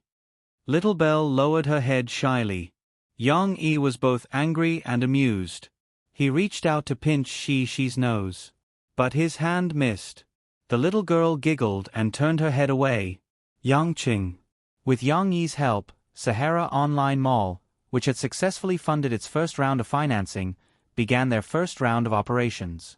On December 22, Fu Jun announced the establishment of their Sahara Express subsidiary during a news interview with the Guangdong Provincial Television Station.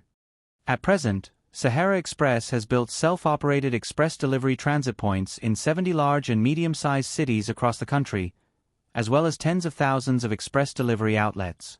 It has formed a comprehensive strategic layout, which can fulfill our promise of 4 days of shopping in these 70 Sahara online malls.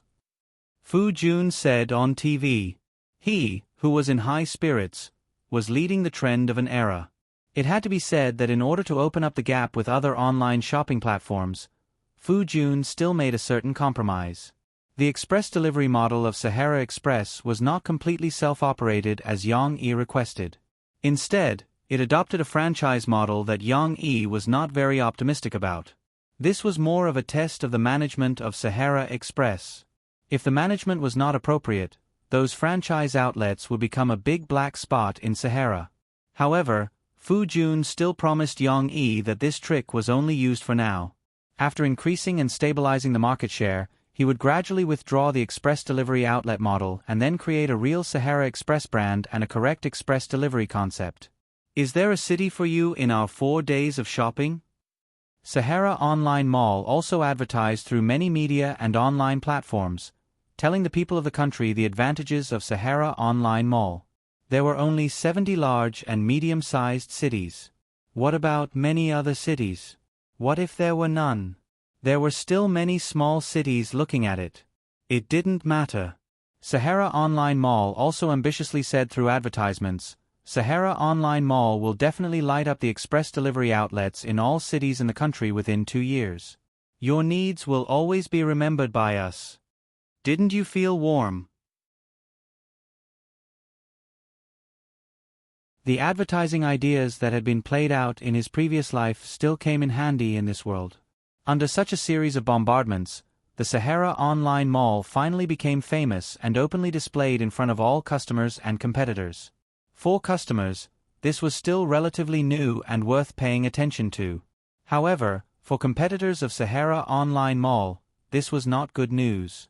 Originally, they were also copying the model of Sahara Online Mall. However, because they had already entered the industry, the price barrier that Sahara Online Mall had established made it difficult for them to catch up. Now, while they were still thinking hard about how to break out of the situation, Sahara Online Mall suddenly took a big step forward and instantly left the competitors a few streets away. What was going on? Wasn't everyone still using the mail function of the postal system? Why did you change your appearance in the blink of an eye? It was as if the top students were tired of playing and began to seriously exert their strength. Suddenly, the underachievers were a little left behind. It was impossible to catch up with Sahara Online Mall in a short time unless they acquired a courier company. However, acquiring a courier company with a national courier channel would cost a lot. At this stage, the field of online shopping platforms did not have the intervention of capital tycoons.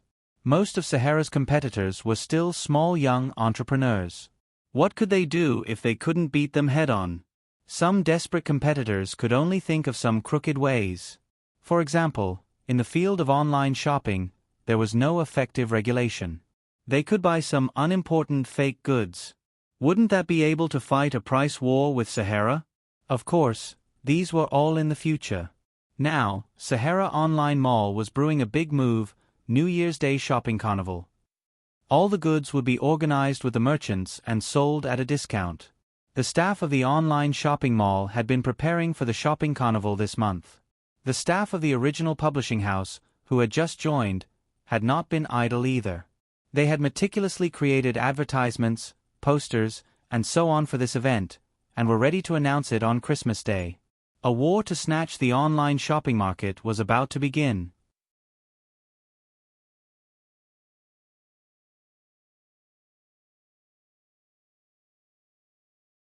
Chapter 3:14. Mo Fei had been thinking about Yang Huan's reaction. After being persuaded by Yang Yi, she also had some doubts about her judgment. Therefore, when the album was about to be released, she still managed to squeeze out a day's time. Huan, are you free today? Shall I take you shopping? Murphy showed her kindness to Yang Huan. Shopping? She, who had just woken up and was drinking milk from a bottle, had her eyes lit up. However, Yang Huan was not very excited. She waved her hand and said embarrassedly, "Sister-in-law, you don't have to work so hard. You've bought so many things for me recently." "Not a lot. Look at your clothes, there are only 3 or 4 sets of new ones, and they were all picked out by me. I don't know if my taste is suitable for you young people's preferences. This time, sister-in-law will take you there. You can buy the clothes you want." Mo Fei persuaded. 3 or 4 is not enough. Yang Huan actually felt very satisfied. When I was at home, I could only buy a few pieces of clothes all year round. Not to mention Yang Huan, Ding Xiang was also the same. Although Ding Xiang had some savings now, she was not willing to buy clothes for herself. Mo Fei gave her a few nice clothes on her birthday, but Ding Xiang was reluctant to wear them, so she kept them all. Then she usually wore the uniform of the coffee shop. That was in the past. Now that your life has improved, you should adjust your living conditions too. How can a girl treat herself unfairly? I've always told Yang Yi that girls should be pampered so that they won't be taken advantage of easily in the future. Murphy was not very good at persuading people, but she still tried her best. She was actually still worried that Yang Huan would reject her because she had some opinions about her. Yang Huan still felt embarrassed to let her sister-in-law spend so much money on her, so she kept declining.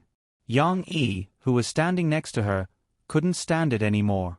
He helped Mo Fei and said, "All right, Huan Huan, your sister-in-law finally has a day of free time. Let's go shopping. We'll talk about it later." Since her brother had spoken, Yang Huan could only nod. Yang Yi thought of something. He got up and went to the study to bring back a card. When she came back, she saw Shi asking unhappily, "Mom, why can't I go? I want to go shopping too." When he went to the study, Shi had already told Murphy that she wanted to go shopping too. However, Murphy didn't agree. When Murphy took Yang Huan shopping, the two women were like best friends. Even if they were photographed by the paparazzi, it would not be a big deal. However, Shi was different. She was too obvious a target. What's more, Murphy was no longer the unknown celebrity she used to be. She was now receiving a lot of attention, and the paparazzi were also interested in her. People would often follow and take photos of her. Every time Murphy returned home, she would ask Mo Xiaowan to make a few rounds and was especially careful. "Mom doesn't want to play with Shi anymore. Shi is not happy." The little girl pouted and threw a tantrum. Fortunately, Yang Yi could understand the situation. He came over to help Murphy. He smiled and said, Shi, you want to go shopping too? Then why don't you go with Daddy? Your mom and auntie are going to the places that sell adult clothes. The place that Dad is going to is much more fun. There are a lot of toys. If you go with Dad, Dad can buy you a doll." "Buy a doll?" Cece's eyes lit up. At this moment, she also immediately forgot all the unhappiness just now. She said happily, "Really? Then I want to go with Dad." From the beginning to the end, she only cared about going shopping. Whether she would go with her mom or not was only secondary. After coaxing his daughter, Yang Yi handed Yang Huan the card he had just taken. "This is the credit card I got for you 2 days ago. It is tied to my card. You can use this card when you go out with your sister-in-law." Credit card?